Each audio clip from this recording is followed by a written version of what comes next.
என்னுடைய நண்பர் ஒருத்தர், அவர் விரல்ல நகமே இருக்காது. என்ன காரணம்னு நினைக்கிறீங்க? எல்லாத்தையும் அவரே கடிச்சு துப்பிடுவார். அப்படி ஒரு பழக்கம். சின்ன குழந்தைகள் நகம் கடிக்குது, விரல் சூப்புது. இதுக்கு என்ன காரணம் தெரியுமா?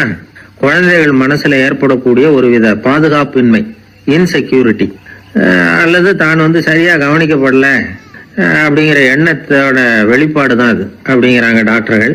சில இடங்கள்ல 2வது குழந்தை பிறந்த உடனே பெரியவர்கள் கவனம் முதல் குழந்தைகிட்ட இருந்து கொஞ்சம் விலகி 2வது குழந்தைகிட்ட போடும். அந்த சமயத்துல முதல் குழந்தைக்கு இந்த பழக்கம் ஏற்படுறதுக்கு வாய்ப்பு உண்டா.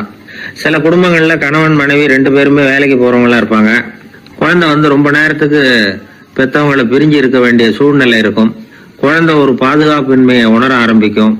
இந்த பழக்கம் வந்துடும்.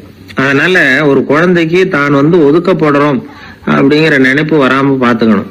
வளர்ந்த குழந்தைகளும் நகம் கடிக்கும். வயசானவங்க கிட்டையும் இந்த பழக்கம் இருக்கும். இது ஒரு மனச்சிதைவின் வெளிப்பாடு அப்படிங்கிறாங்க மனநல நிபுணர்கள். அம்மா அப்பா திட்டினாலும் சரி, அல்லது ஆசிரியர் திட்டினாலும் சரி, இந்த பழக்கம் வந்துடும். நாம தவறு பண்ணிட்டோம் அப்படிங்கிற நினைப்பு வர்ற சமயம் நகம் கடிக்க ஆரம்பிச்சிருவோம். ஏதோ ஒண்ணு அடையணும் அப்படின்னு நினைக்கிறோம், அதை அடைய முடியல. இப்படி ஒரு ஏக்கம் வர்ற சமயத்திலையும் சில பேர் நகத்தை கடிக்க ஆரம்பிச்சிருவாங்க. ஒரு பெரிய அதிகாரி, தனியார் நிறுவனத்துல வேலை பார்க்கிறவரு, அவரு டென்ஷனா ஆயிட்டாருன்னா உடனே அறைக்கு அதை சாத்தி விடுவாங்களாம். அவரே சாத்திக்குவாராம். அப்படி சாத்திக்கிட்டு உள்ள எதையாவது வெறிச்சு பார்த்துக்கிட்டே நகத்தை கடிக்க ஆரம்பிச்சிருவாராம். இந்த பழக்கம் உலகம் பூரா உண்டு. நகம் கடிக்கிறவங்களை அந்த பழக்கத்திலிருந்து மீட்கிறதுக்கு என்ன வழி அப்படின்னு லண்டன்ல உள்ள அழகியல் நிபுணர்கள் யோசனை பண்ணி பார்த்துருக்குறாங்க. சில ஆய்வுகள் பண்ணி பார்த்தாங்களாம். அவங்க என்ன பண்ணாங்க தெரியுமா? நகம் கடிக்கிற பழக்கம் உள்ளவங்களை எல்லாம் தேடி பிடிச்சாங்க. அவங்களையெல்லாம் 3 பிரிவா பிரிச்சுக்கிட்டாங்க. ஒரு பிரிவு கிட்ட என்ன சொன்னாங்கன்னா, உங்களுக்கு நகத்தை கடிக்கணுங்கிற நினைப்பு வர்றப்போலாம் டைரி எழுத ஆரம்பிச்சிருங்க அப்படின்னாங்களாம். இன்னொரு பிரிவு கிட்ட, உங்களுக்கு அந்த நினைப்பு வர்றப்போலாம் உங்க நகத்துக்கு வண்ணம் பூச ஆரம்பிச்சிருங்க, அழகு படுத்த ஆரம்பிச்சிருங்க, நெயில் பாலிஷ் போடுறாங்களே அது மாதிரி. அப்படி ஒரு யோசனை சொல்லியிருக்காங்க. 3வது குழுவினர்கிட்ட, உங்களுக்கு நகத்தை கடிக்கணுங்கிற எண்ணம் வர்றப்போலாம் விரல்களை இறுக்கமா மூடி வச்சுக்கிட்டு வேற விஷயங்கள்ல கவனம் செலுத்துங்க அப்படின்னு சொன்னாங்களாம். இப்படி 3 வித முயற்சி பண்ணி பார்த்ததுல கடைசியா அவங்க என்ன கண்டுபிடிச்சாங்க தெரியுமா? 3வது குழு செஞ்சதுல நல்ல பலன் கிடைச்சதாம். அதாவது நகம் தெரியாதபடிக்கு விரலை இறுக மூடிக்கிட்டு வச்சுக்கிட்டோம்னா அந்த பழக்கம் மாறுதான். அப்படி இருந்தவங்க கிட்ட இந்த நகம் கடிக்கிற பழக்கம் மெதுவா குறைஞ்சு போச்சான். அதனால நகம் கடிக்கிற பழக்கம் உள்ளவங்க இதை முயற்சி பண்ணி பார்க்கலாம். ஒரு ஆள் இருந்தார், அவருக்கு எப்ப பார்த்தாலும் நகத்தை கடிச்சுக்கிட்டே இருக்கணும், அப்படி ஒரு பழக்கம். அதனால அவர் விரல்ல எப்பவும் நகம் இருக்கிறது இல்லை. விரல் இருக்கிறதே பெரிய ஆச்சரியம். அவருக்கு திடீர்னு உடம்புல அரிப்பு, சொரிஞ்சிக்க முடியல, அரிப்பும் நிக்கல. 1 வாரம் தொடர்ந்து கஷ்டப்பட்டார். கடைசியா ஒரு டாக்டர் கிட்ட ஓடினார். அவர் எல்லாத்தையும் விவரமா கேட்டுக்கிட்டு கடைசியா கொஞ்சம் மாத்திரை கொடுத்து வேலைக்கு ஒண்ணு சாப்பிடு அப்படின்னாராம். இந்த மாத்திரை எதுக்கு டாக்டர்? அரிப்பு நிக்கிறதுக்கா அப்படின்னாராம். இல்ல நகம் வளர்றதுக்காக அப்படின்னாராம் இந்த டாக்டர். ஒரு கோவில்ல ஆன்மீக சொற்பொழிவு நடந்துகிட்டு இருக்குது. ஒரு பெரியவர் பேசிக்கிட்டு இருக்கார். கடவுளை பத்தியும் சொர்க்கத்தை பத்தியும் மனுஷனை பத்தியும் அவர் விவரமா பேசுறார். எல்லாரும் உட்கார்ந்து கேக்குறாங்க. அந்த கூட்டத்துல ஒரு தத்துவ ஞானியும் உட்கார்ந்து இருக்கிறார். அவருடைய நண்பர். பேசி முடிச்சதும் அந்த பெரியவர் மேடையை விட்டு இறங்கினார். நேரா அந்த தத்துவ ஞானி கிட்ட வந்தார். எப்படி இருந்தது என்னுடைய பேச்சு அப்படின்னு கேட்டார். நீங்க பேசினது ஒண்ணுக்கு ஒண்ணு முரண்பாடா தெரிஞ்சது அப்படின்னாரா இவரு. நான் என்ன அப்படி தப்பா பேசிவிட்டேன் அப்படின்னாரா அவரு. கடவுளை நம்புகிறவன் சொர்க்கத்துக்கு போவான்னு சொன்னீங்க, அப்புறம் நல்ல விதமா வாழறவன் சொர்க்கத்துக்கு போவான்னு சொன்னீங்க அப்படின்னாராம். இதுல என்ன முரண்பாடுன்னு கேட்டிருக்காரு அவர். இதுலதான் முரண்பாடு தெரியுது எனக்கு. அதாவது இங்க ஒருத்தன் எல்லா தப்பும் பண்ணிட்டு இருக்கிறான், அவன் கடவுளை நம்பினான்னா அவன் சொர்க்கத்துக்கு போவானா? இது என்னுடைய முதல் கேள்வி. இல்லைன்னா ஒருத்தன் எந்த தப்பும் பண்ணல, ரொம்ப ஒழுங்கா வாழ்ந்துகிட்டு இருக்கிறான், ஆனா அவன் கடவுளை நம்பல, அவன் என்ன நரகத்துக்கு தான் போவானா? கடவுள் நம்பிக்கை உள்ள ஒரு திருடன் என்ன ஆவான், எங்க போவான்? கடவுள் நம்பிக்கையே இல்லாத ஒரு நல்லவன் என்ன ஆவான், எங்க போவான்? ஒருத்தன் இங்க கடவுள் நம்பிக்கையோட வாழறது முக்கியமா அல்லது நல்லவனா வாழறது முக்கியமா? இதுதான் இவர் கேட்ட கேள்வி. இதை கேட்டதும் அந்த பெரியவர் குழம்பி போட்டார். அவர் சொன்னது நியாயம் தானே. கடவுளை நம்புறவன் தான் சொர்க்கத்துக்கு போவான்னா பேசாம கடவுளை நம்பிக்கிட்டு இந்த உலகத்துல எல்லா தப்பும் பண்ணிட்டு இருக்கலாமே. பேச்சாளர் குழப்பத்தோட வீட்டுக்கு போனார். படுத்து தூங்கினாரு. ஒரு கனவு வந்தது. கனவுல அவர் ஒரு ரயில்ல வேகமா போயிட்டு இருக்கிறார். எதிரில் உட்கார்ந்துருக்கிறவரை பார்த்து நாம இப்ப எங்க போறோம்னு கேட்டார். சொர்க்கத்துக்கு போயிட்டு இருக்கிறோம் அப்படின்னாங்களாம். ரயில் போய் நின்றது. இவர் இறங்கினார். இங்க கௌதம புத்தர் இருப்பார், சாக்ரட்டிஸ் இருப்பார், அவங்கள பாக்குறதுக்கு ஒரு நல்ல வாய்ப்பு அப்படின்னு நினைச்சுக்கிட்டே அங்கேயும் இங்கேயும் பார்த்தார். அங்க யாருமே இல்ல. ஒரே பாலைவனம் மாதிரி இருக்குது. பச்சை இல்ல, பசுமை இல்ல, பூக்கள் இல்ல, மரம்லாம் மொட்டையா நிக்குது. எலும்பும் தோலுமா சில முனிவர்கள் அங்கேயும் இங்கேயுமா உட்கார்ந்து இருக்கிறாங்க. இவர் அவங்க கிட்ட போய் இந்த புத்தர், சாக்ரட்டிஸ் இவங்க எல்லாம் எங்க இருக்கிறாங்கன்னு கேட்டாராம். அப்படி யாரும் இங்க இல்லையே, அவங்க எல்லாம் யாரு அப்படின்னு திருப்பி கேட்டிருக்கிறாங்க. இவருக்கு அதிர்ச்சியா போச்சு. அப்படின்னா அவங்க எங்க போயிருப்பாங்க? உடனே ரயில் நிலையத்துக்கு ஓடி வந்தார். அப்பதான் நரகத்துக்கு ஒரு ரயில் புறப்பட்டு இருந்தது. அங்க இருந்து அதுல ஏறி உட்கார்ந்தார். ரயில் வேகமா போச்சு. நரகம் நெருங்க நெருங்க காற்று குளிர்ச்சியா வீச ஆரம்பிச்சுதான். வெளியில பசுமையா இருந்துதான். அழகான மலர்கள், அழகான நீர்நிலைகள், நந்தவனங்கள், ரொம்ப அருமையா இருக்குது. ரொம்ப அங்க இருந்தவங்க எல்லாம் ரொம்ப மகிழ்ச்சியா உல்லாசமா வேற இருந்திருக்கிறாங்க. எங்க பார்த்தாலும் ஆடல் பாடல் உற்சாகம். இவரு ரயில விட்டு இறங்கினார். அவருக்கு சந்தேகம், இதுவா நரகம் அப்படின்னு விசாரிச்சிருக்காரு. ஆமா, இதுதான் நரகம்னாங்களாம். எனக்கு ஒரு சந்தேகம் இருக்காரு. என்னன்னு கேட்டிருக்காங்க. கௌதம புத்தரும், சாக்ரட்டிஸும், லாவோஸும் இவங்க மாதிரி இன்னும் பல பேரும் கடவுள் நம்பிக்கை இல்லாதவங்க, அவங்க எல்லாம் இங்க இருக்கிறாங்களா அப்படிங்கறதுதான் என்னுடைய சந்தேகம் அப்படின்னாராம். இப்ப அவங்க சொல்லிருக்கிறாங்க, இப்ப நீங்க பாக்குறீங்களே பசுமையும் பச்சை பயிர்களும் ஆடல் பாடல்களும் அழகிய மலர்களும், இது எல்லாமே கௌதம புத்தரும் சாக்ரட்டிஸும் அது மாதிரி மகான்களும் இங்க வர ஆரம்பிச்ச பிறகுதான் உண்டாக ஆரம்பிச்சது. இந்த பிரதேசத்தை அவங்க அப்படியே மாத்திட்டாங்க. இப்போலாம் இங்க இருக்கிறவங்க யாரும் சொர்க்கத்துக்கு போறதுக்கே ஆசைப்படுறது இல்ல அப்படின்னாங்களாம். இந்த அதிர்ச்சியிலேயே அந்த பெரியவர் கனவு கலைஞ்சி மூச்சுக்கிட்டார். இதுல இருக்கிற கருத்து என்னன்னா, நல்லவர்கள் எங்க இருக்கிறாங்களோ அந்த இடத்துக்கு பேர் தான் சொர்க்கம். சொர்க்கம் நரகம்ங்கிறதெல்லாம் ஆன்மீக பண்புகள், அவ்வளவுதான். கீழே விழுந்தாதானே எழுந்திருச்சு நிக்க முடியும். அதனால எழுந்திருக்கணும்னு நினைக்கிறவங்க முதல்ல கீழே விழணும். இவர் முதல்ல கீழே விழணும், அதுக்கப்புறம் தான் எழுந்திருக்கிறது எப்படின்னு சிந்திக்க முடியும். இந்த உலகத்துல எல்லாருமே கீழே விழுந்து எழுந்தவர்கள் தான். இப்ப இந்த குழந்தை பருவத்துல கீழே விழாம நடைபயில கற்றுக்கிட்டவங்க யாராவது உண்டா? சின்ன வயசுல ஒரு தடவை கூட கீழே விழல சார், அப்படியே பிறந்தார் வளர்ந்தார் பெரியவர் ஆயிட்டார் அப்படின்னு யாரையும் சொல்ல முடியாது. அதனால மனுஷங்கிறவன் விழுந்து புரண்டு எழுந்துதான் நடக்க கத்துக்கிறான். ஒரு உண்மையை நாம எல்லாரும் புரிஞ்சுக்கணும். இந்த உலகத்துல தவறு செய்யாத மனிதர்களே யாரும் கிடையாது. அப்படி இருக்கிறப்போ எப்போதாவது நாம தவறு பண்ணிவிட்டோம்னா அதுக்காக மனசு உடைஞ்சு போயிடக்கூடாது, வாழ்க்கையில வெறுப்பு வந்துடக்கூடாது. ஒரு தவறு நடந்துட்டுதா அதுக்காக மனசு உடைஞ்சு போடாதீங்க, அதை ஒரு பாடமா எடுத்துக்கங்க. அதே தவறு மறுபடியும் நடக்காம வேணும்னா பாத்துக்கலாம், அது போதும். தடைக்கல்ல படிக்கல்லாம் மாத்திக்கணும், இதுதான் இதுல முக்கியம். ஒரு அலுவலகம், அங்க ஒரு அதிகாரி, அவர் உயர்ந்த பதவியில் இருந்தார், சிறந்த நிர்வாகின்னு பேர் வாங்கினவர். அவர் தனக்கு கீழே வேலை செய்யறவங்க கிட்ட எல்லாம் சொல்லுவாராம், இந்த நிறுவனத்துல நீங்க எத்தனை தடவை வேணும்னாலும் தவறுகள் செய்யலாம், ஆனா ஒரே விஷயம் என்னன்னா ஒரே தவறை மறுபடியும் செய்யக்கூடாது, அது முக்கியம் அப்படின்பாராம். இத மேம்போக்கா பார்த்தா அவர் ஏதோ தன்னுடைய ஊழியர்களை தவறு செய்ய தூண்டுறது மாதிரி தெரியும். ஆனா உண்மை அப்படி இல்லை. இன்னைக்கு என்ன நடக்குது தெரியுமா? அநேகமா எல்லா மனிதர்களுமே ஒரே தவறை தான் மறுபடியும் மறுபடியும் செய்யறாங்க. விளையாட்டு வீரர்கள் ஒரே மாதிரியான தவறுகளை திரும்ப திரும்ப செய்யறது உண்டு. கணக்கு எழுதுறவங்கள பாருங்க, ஒரே தப்ப மறுபடியும் மறுபடியும் செய்வாங்க. அலுவலகம் வருகிறவர்களை கவனிங்க, ஒரு நாள் தாமதமா வந்தா பரவாயில்ல, தினமும் தாமதமா வருவாங்க.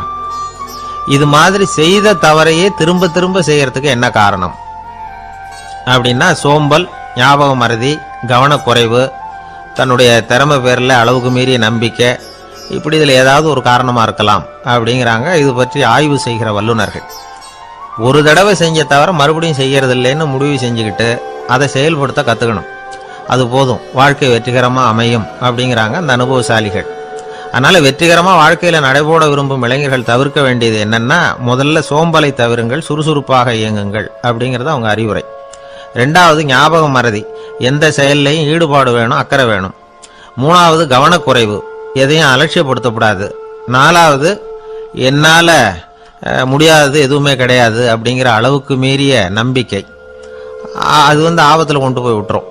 அதனால முதல் தவறு உங்களுக்கு ஒரு பாடமா அமையணும். ஒரு மனிதர் அவர் தன்னுடைய 2 காதுலையும் கட்டு போட்டுக்கிட்டு வந்தார்.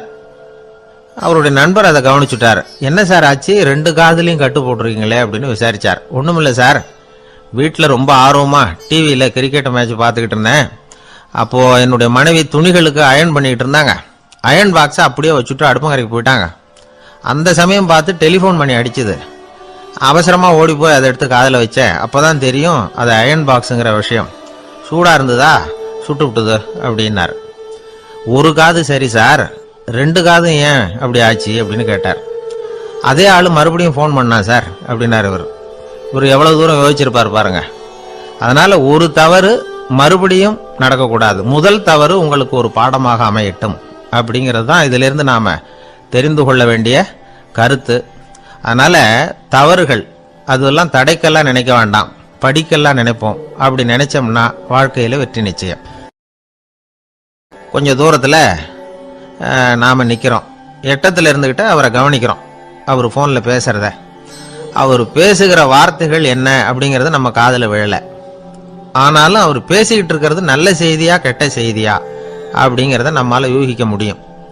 மகிழ்ச்சியான செய்தியை பேசும்போது முகம் மலருது, புன்னகை பூக்குது. இதுல ஒண்ணு நீங்க கவனிக்கணும். தொலைபேசியில நாம பேசுறப்போ நம்மோட பேசுறவர் எதிரில் இல்லை. அவர் தொலைபேசி வழியா நம்ம குரலை மட்டும்தான் கேட்க போறார். நம்ம முகத்தை அவர் பார்க்க போறது இல்லை. அப்படி இருந்தோம், அப்ப நம்ம முகம் ஏன் மலரணும் அப்படின்னா இதுதான் உடல் மொழி, பாடி லாங்குவேஜ் அப்படின்னு சொல்றாங்க. நம்ம அறியாமலேயே நம்ம உடம்பு செய்திகளை தெரிவிக்குது பாருங்க, அதுதான் உடல் மொழி. ஒரு மனிதர் தொலைபேசியில பேசிக்கிட்டு இருக்கிறத நீங்க தூரத்துல இருந்து கவனிச்சுக்கிட்டே அவர் நண்பரோட பேசுறாரா, மனைவியோட பேசுறாரா, குழந்தையோட பேசுறாரா, இல்ல மேல் அதிகாரி கிட்ட பேசுறாரா, அல்லது அவருக்கு கீழே பணிபுரிகிறவர்கள் கிட்ட பேசுறாரா அப்படிங்கறத கண்டுபிடிக்கலாம். அதுக்கு காரணம் அவருடைய உடல் மொழி. இந்த உடல் மொழி கூட நம்ம வாழ்க்கையின் முன்னேற்றத்துக்கு பயன்படும். இத பத்தியெல்லாம் கூட சில நிபுணர்கள் ஆராய்ச்சி பண்ணி பார்த்திருக்கிறாங்க. அவங்க சில விவரங்களை சொல்றாங்க. குறிப்பா ஒருத்தர் தன்னுடைய நாற்காலியில கிட்டத்தட்ட படுத்துக்காத குறையா உட்கார்ந்துருக்கிறாருன்னு வச்சுக்கோங்க. எதிர இருக்கிறவர் பேசுறது அவருக்கு பிடிக்கலன்னு அர்த்தமா. தலையை சொரிஞ்சுக்கிறது, வேற வேற திசைகளில் பார்க்கறது, கொட்டாவி விடுறது, கால்களை மாற்றி போட்டு உட்கார்றது, களைப்பா கை விரல்களை அப்படியே பின்னிக்கிறது, அடிக்கடி கடிகாரத்தை பார்க்கறது, இப்படிலாம் ஒருத்தர் பண்ணிக்கிட்டு இருக்கிறாருன்னா நாம் கூடிய சீக்கிரம் அந்த இடத்த விட்டு எழுந்திரிச்சு வந்துடுறது நல்லது. ஏன்னா இதெல்லாம் அவருடைய சலிப்பு, சோர்வு, ஆர்வமின்மை இதுக்கு அடையாளங்கள். நம்முடைய பேச்சு அவரை சலிப்படைய வச்சுட்டதுன்னு அர்த்தம். அவர் ரொம்பவும் சோர்ந்து போயிட்டாருன்னு பொருள். நம்முடைய பேச்சில் அவருக்கு ஆர்வம் இல்லைன்னு அர்த்தம். அதே நேரத்தில் நாற்காலியின் நுனியில அமர்ந்து உடலை முன்னுக்கு நகர்த்தி எதிர இருக்கிறவரின் கண்களை பார்த்துக்கிட்டே பேசினாலும் சரி அல்லது பேச்சை கேட்டாலும் சரி, உங்க பேர்ல மற்றவங்களுக்கு உள்ள பிடிப்பு அதிகரிக்கும். நாம எப்படிப்பட்டவருங்கிறத நம்ம உடம்பும் நடை உடை பாவனையும் அடுத்தவங்களுக்கு காட்டி கொடுத்துரும். உங்க உடம்பு, உங்க பார்வை, நடை, உட்கார்ற விதம் இதை வச்சுக்கிட்டே நீங்க பொறுப்புள்ளவரா, முரடரா, அலட்சியமானவரா, மரியாதை தெரிஞ்சவரா, அடக்கமானவரா, நம்பிக்கைக்கு உரியவரா, நாணயம் இல்லாதவரா, பயந்தவரா, திறமசாலியா, அப்பாவியா அப்படிங்கறதெல்லாம் கண்டுபிடிச்சிடலாம். அதனால இந்த உடல் மொழியை புரிஞ்சுக்கிட்டு நம்மளை கொஞ்சம் சரிப்படுத்திக்கிட்டோம்னா வாழ்க்கையில சுலபமா பல காரியங்களை சாதிக்க முடியும். ஒரு மனநல மருத்துவமனை, அங்க ஒருத்தர் ஒரு நாற்காலியில உட்காந்துக்கிட்டு கார் ஓட்டுறது மாதிரி அப்படி பாவனை பண்ணிட்டு இருந்தார்.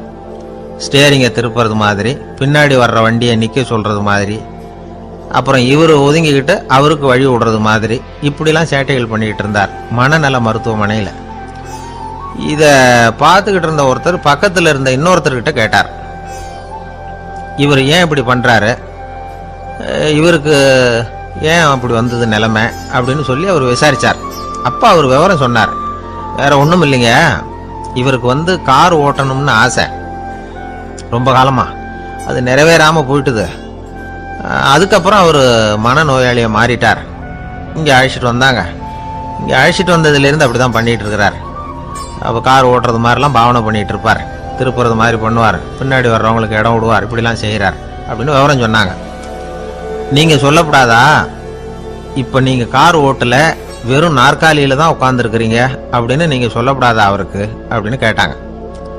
அது முடியாதுங்க, ஏன்னா அந்த காரை கழுவுறதுக்காக அவர் தினமும் எனக்கு 10 ரூபா கொடுத்துக்கிட்டு இருக்கிறார் அப்படின்னாராம் அங்க வேலை செஞ்சுக்கிட்டு இருந்த ஒருத்தர். அதனால வாழ்க்கையில நாம இந்த உடல் மொழியை புரிஞ்சுக்கணும். உடல் மொழிங்கிறது இப்போ ஆரம்பத்தில் சொன்னது மாதிரி அந்த தொலைபேசியில் பேசுறவங்கள தூரத்துல இருந்து பார்த்தாவே அவர் யாருக்கிட்ட பேசுறாரு என்ன பேசுறாருன்னு தெரியும். நம்ம முகத்தை நல்லா வச்சுக்கணும். உடல் மொழியை நம்ம புரிஞ்சுக்கிட்டு பயன்படுத்த ஆரம்பிச்சோம்னா எந்த முயற்சி பண்ணினாலும் அதுல வெற்றி நிச்சயம். தெரியுமா, குருகுல வாசம் செஞ்சு படிக்கணும். ஆசிரியருங்கிறவர் ஆசிரமத்தில் இருப்பார். அங்க போய் அவருக்கு தொண்டுகள் செய்யணும். துணிகள்லாம் துவைச்சி போடணும்.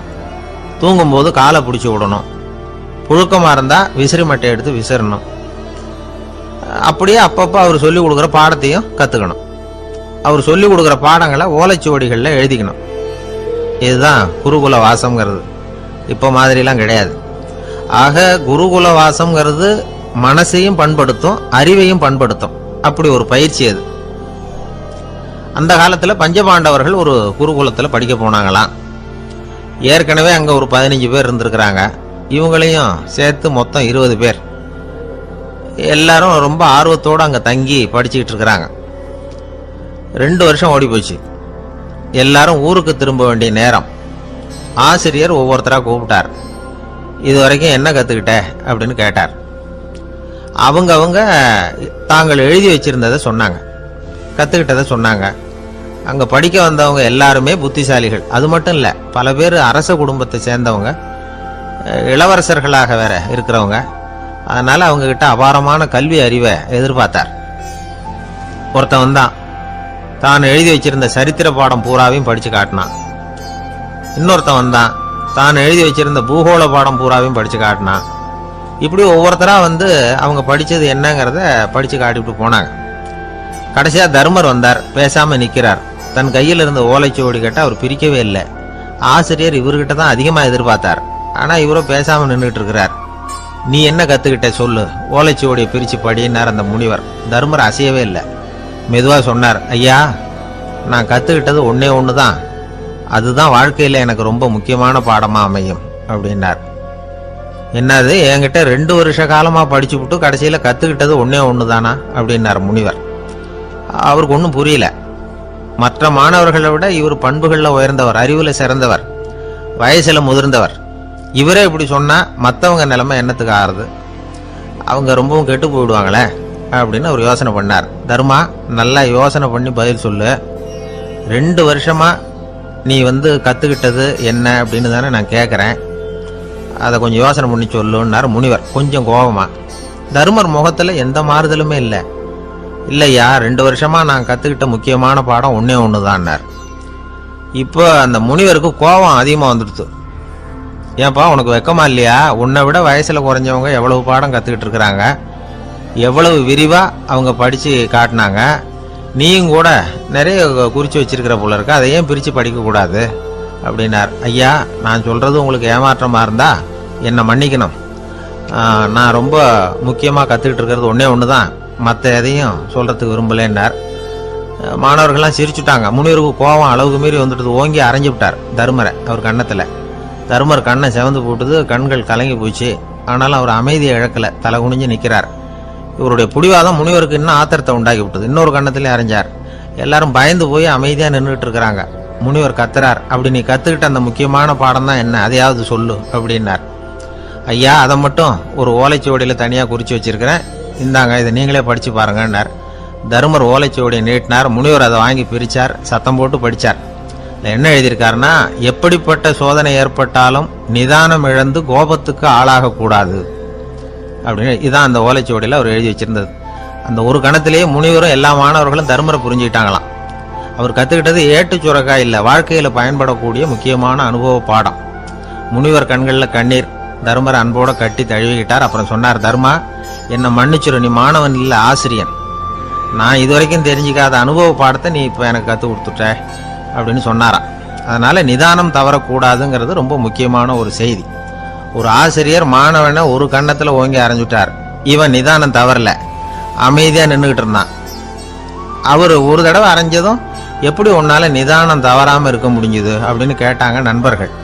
அவன் சொன்னான், நான் நிதானம் தவறி இருந்தா எங்க வாத்தியார் இன்னொரு கண்ணத்திலையும் அரைஞ்சிருப்பார், அது அதை விட பலமா இருக்கும். அதனால தான் நான் அப்படி இருந்தேன் அப்படின்னு நானா.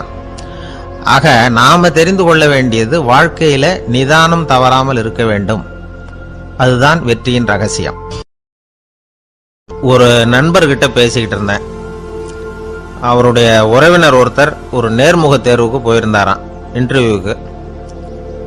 ரொம்பவும் பொறுப்பாகவும் கவனமாகவும் செயல்பட வேண்டிய பதவிக்கான நேர்காணல் அது.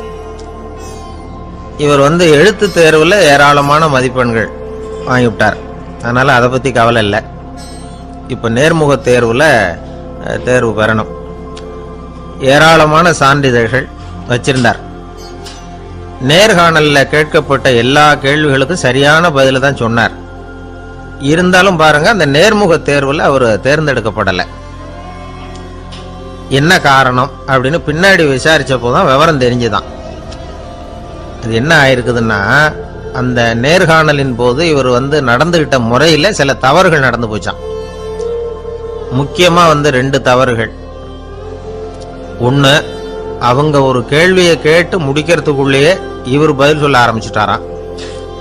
ரெண்டாவது என்னன்னா, இவர் நாற்காலியில தாராளமா இயல்பா சாஞ்சி உட்காராம நாற்காலி முனையில உட்கார்ந்து இருந்தாராம். இந்த 2 விதமான செயல்பாடுகளும் இவர் அவசரப்படுறவர், பதற்றப்படுறவர் அப்படிங்கிறதுக்கான அடையாளங்கள். அதாவது கேள்வியை கேட்டு முடிக்கிறதுக்குள்ளேயே முந்திக்கிட்டு பதில் சொல்றது. ரெண்டாவது, நாற்காலியில இயல்பா தாராளமா உட்காராம நாற்காலி முனையில உட்கார்றது. பார்க்க போற வேலைக்கு அவசரம், பதற்றம் இது 2 இருக்கப்படாதான். அதனால மார்க் இருந்தும் சர்டிபிகேட் இருந்தும் அந்த வேலை வாய்ப்பு அவருக்கு கிடைக்கல. வேலை கொடுக்கறவங்க நம்ம கிட்ட இருந்து என்னதான் எதிர்பார்க்கறாங்க, இதை தெரிஞ்சு வச்சுக்கிறது நல்லது. முதல்ல மற்றவர்களுடன் தொடர்பு கொள்ளும் திறமை, அதாவது எபிலிட்டி டு கம்யூனிகேட். நீங்க நினைக்கிறத அழகா தொகுத்து வகைப்படுத்தி சொல்ல தெரியுதான்னு பார்ப்பாங்க. உங்க திட்டங்களை அடுத்தவங்க ஏற்றுக்கொள்ளக்கூடிய விதத்துல வெளிப்படுத்துறதுக்கு உங்களால முடியுதான்னு பார்ப்பாங்க. இதுக்கு என்ன செய்யறது? குழப்பம் இல்லாம சிந்திக்கணும், குழப்பம் இல்லாம பேசணும். ரெண்டாவது விஷயம் என்னன்னா புத்திசாலித்தனம், அதாவது இன்டெலிஜென்ஸ். ஏத்துக்க போற வேலையை நல்ல விதமா செய்ய முடியுமா உங்களால? அதை எந்தெந்த வழியில செய்யலாம் அப்படிங்கிறத உங்களால தீர்மானிக்க முடியுமா? அந்த வேலைக்கான புது புது யோசனைகளை உங்களால சொல்ல முடியுமா அப்படின்னு பார்ப்பாங்க. இது இன்டெலிஜென்ஸ். மூணாவது தன்னம்பிக்கை, அதாவது செல்ஃப் கான்ஃபிடன்ஸ். உங்களுக்கு அது உண்டா அப்படிங்கிறத கவனிப்பாங்க. எந்த சூழ்நிலையையும் சமாளிக்கணும், எப்படிப்பட்ட மனிதர்களையும் சமாளிக்கிற தைரியம் வேணும். அடுத்தவங்களை நமக்கு சாதகமா திருப்பக்கூடிய தன்னம்பிக்கை வேணும். நாலாவது பொறுப்புகளை முன்வந்து ஏற்றுக்கொள்ளுதல், வில்லிங்னஸ் டு அக்செப்ட் ரெஸ்பான்சிபிலிட்டி. பொறுப்புகள்ல இருந்து நழுவி போக ஆசைப்படாம செஞ்சு முடிக்கணும். அஞ்சாவது முன் வருதல், இனிஷியேட்டிவ். வேலையோட முக்கியத்துவம் உணர்ந்து அதை ஏத்துக்கிட்டு தகுந்த நடவடிக்கைகளை தயங்காம எடுக்கிறதுக்கு முன் வரணும். ஆறாவது என்னன்னு கேட்டீங்கன்னா தலைமைத்துவம், லீடர்ஷிப். 4 பேருக்கு தலைமை தாங்கி நல்ல விதத்துல நடந்துக்க தெரியுதா? ஏழாவது கற்பனை திறன், இமேஜினேஷன். சில பிரச்சனைகள் வரக்கூடும் அப்படின்னு முன்கூட்டியே யூகிச்சு அதுக்கு தகுந்த மாதிரி நடவடிக்கை எடுக்கிற திறமை உண்டா அப்படிங்கிறத பார்ப்பாங்க. எட்டாவது என்னன்னா வளைந்து கொடுத்தல், பிளெக்சிபிலிட்டி. சூழ்நிலைக்கு தகுந்த மாதிரி, மாற்றங்களுக்கு தகுந்த மாதிரி அனுசரித்து நடந்துக்கிறதுக்கு தெரியுதா அவங்களுக்கு அப்படிங்கிறத கவனிப்பாங்க. அடுத்தது திறமைகளை வெளிக்கொணரும் திறமை, இன்டர்பர்சனல் ஸ்கில்ஸ். அடுத்தவங்க கிட்ட இருக்கிற திறமையை கண்டுபிடிச்சி அதை நல்ல விதத்தில் ஊக்கப்படுத்தி பயன்படுத்த தெரியுதா அப்படின்னு பார்ப்பாங்க. ஆறாவது சுய அறிவு, செல்ஃப் நாலேஜ். அடுத்தவங்க நம்மளை பற்றி என்ன நினைக்கிறாங்க அப்படிங்கிறத நம்மளால் புரிஞ்சுக்க முடியுதாங்கிறது முக்கியம். அடுத்தது போட்டி மனப்பான்மை, காம்படிட்டிவ்னஸ். அடுத்தவங்களை ஒப்பிட்டு பார்த்து அதை விட ஒரு படி மேலே வரணுங்கிற குணம் வேணும். இதுக்கு அடுத்தது என்னன்னா குறிக்கோளை வெல்லுதல், கோல் அச்சீவ்மெண்ட். குறிக்கோளை சவாலாக எடுத்துக்கிட்டு அதை அடையணும். அப்புறம் வேறுபட்ட திறமைகள், ஒகேஷனல் ஸ்கில்ஸ். பதவிக்கு வேண்டிய திறமைகள் தவிர மற்ற திறமைகள் எதுவும் உண்டாங்கிறது முக்கியம். நமக்கு வேலை கொடுக்கணும்னு நினைக்கிறவங்க நம்ம கிட்ட இருந்து இவ்வளவும் எதிர்பார்ப்பாங்க. அதுக்கு தகுந்த மாதிரி நம்மளை நாமே தயார்படுத்திக்கணும். எனக்கு வேண்டப்பட்ட ஒருத்தர் ஒரு இன்டர்வியூக்கு போயிட்டு வந்தார், நேர்காணலுக்கு. எப்படி இருந்தது இன்டர்வியூன்னு விசாரித்தேன். நான் போனேன். அவர் கேட்ட எல்லா கேள்விக்கும் அவர் எதிர்பார்த்தது மாதிரியே எல்லா பதிலையும் சொன்னேன். கடைசியாக நான் எதிர்பார்க்காத ஒரு தகவலை அவர் சொன்னார் அப்படின்னார். என்னன்னு கேட்டேன். அவரும் என்ன மாதிரியே இன்டர்வியூக்கு வந்தவர் தானா, சும்மா என்ன கேள்வி கேட்டுக்கிட்டு உட்காந்துருந்தாராம் அப்படின்னார். அதனால ஒரு நேர்காணலுக்கு போறதுக்கு முன்னாடி என்ன எதிர்பார்க்கறாங்க அப்படிங்கறத தெரிஞ்சுக்கிட்டு போனா வெற்றி நிச்சயம்.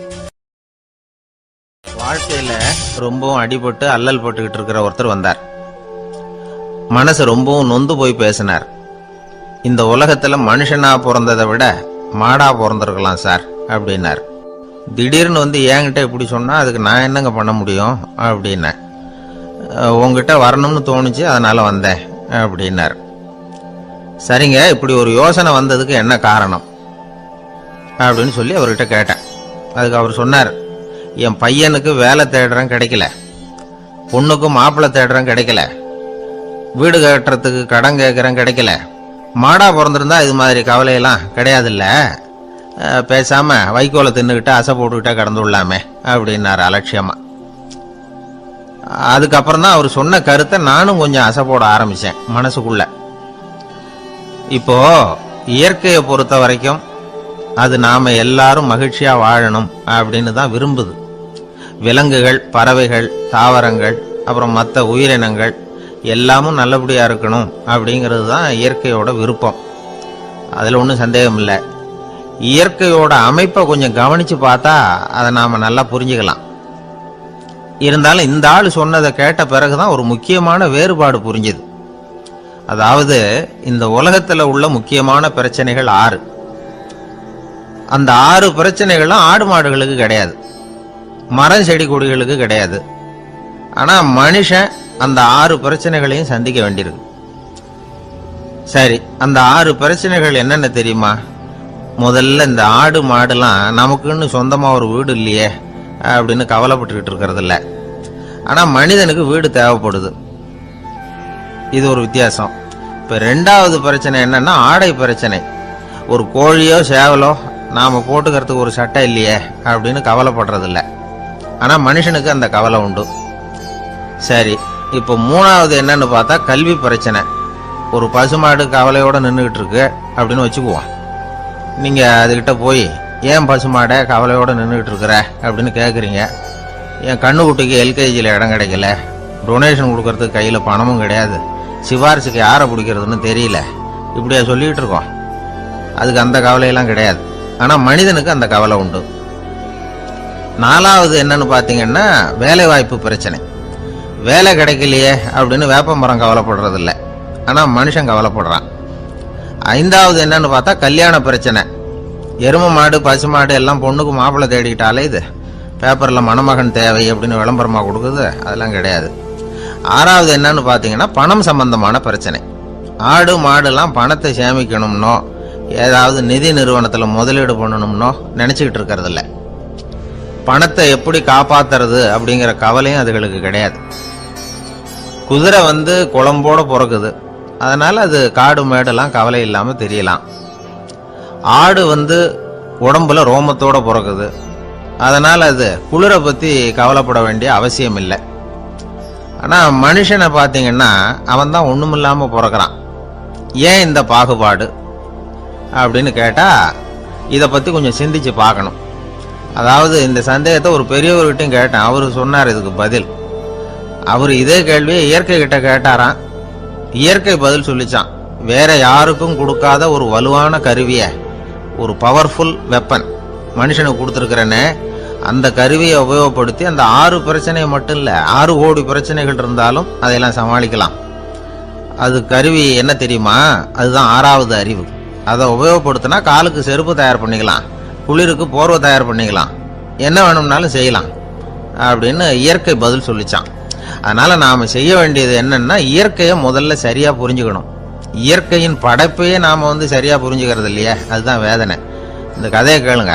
இப்ப நகரத்திலிருந்து ஒரு ஆளு கிராமத்துக்கு வந்தான். அங்க ஒரு சிறுவன் மாடு மேய்ச்சிக்கிட்டு இருந்தான். நகரத்து ஆள் சொன்ன, எவ்வளவு அழகான பசு, அது சரி இதுக்கெல்லாம் ஏன் கொம்பு இல்லைன்னா. இதுக்கு அந்த பையன் பதில் சொன்னான், பசுமாட்டுக்கு கொம்பு இல்லாததுக்கு பல காரணங்கள் உண்டு. கண்ணுக்குட்டியா இருந்தா கொம்பு இருக்காது, பசு வளர்ந்து பெருசானதுக்கு அப்புறம் தான் கொம்பு முளைக்கும், இது ஒரு காரணம். சில சமயம் வளர்ற கொம்பு எடுத்து விடுறது உண்டு, அது ஒரு காரணம். ஆனா இதுக்கு ஏன் கொம்பு இல்லைன்னு கேக்குறீங்க. அதுக்கு என்ன காரணம்னா இது பசு இல்ல குதிரை அப்படின்னானா. அங்க ஒரு புதர் தெரியுது இல்லையா, இந்த புதருக்குள்ள ஒரு சிங்கம் இருக்கு. அந்த பக்கமா நான் போறப்போ வர்றப்போலாம் அது என்கிட்ட ஒம்பு வளர்க்குது, தகராறு செய்யுது, என் மேல பாயுது, என்னை தாக்குது, ஏன்னு தெரியல அப்படின்னுது. இதை கேட்டதும் அந்த குரங்கு சொல்லிச்சு, இனிமே கவலைப்படாத, இந்த தடவை நான் உன்னை காப்பாத்துறேன்னுது. அதுக்கப்புறம் ஒரு நாள் அந்த குரங்கும் கழுதியும் அந்த புதர் பக்கமா போய்கிட்டு இருந்தாங்க. எதிர்பார்த்தது மாதிரியே நடந்தது. இந்த சிங்கம் எதிரில் வந்தது, கழுதியை பார்த்தது, உடனே அது மேலே பாய ஆரம்பிச்சுட்டுது. அவ்வளவுதான். உடனே இந்த குரங்கு என்ன பண்ணுச்சு தெரியுமா, கிடுகிடுன்னு ஒரு மரத்து மேலே ஏறி உட்காந்துக்கிட்டது. அங்கே உட்காந்துக்கிட்டு கீழே அந்த கழுதியும் சிங்கமும் போடுற சண்டையை வேடிக்கை பார்க்க ஆரம்பிச்சுட்டுது.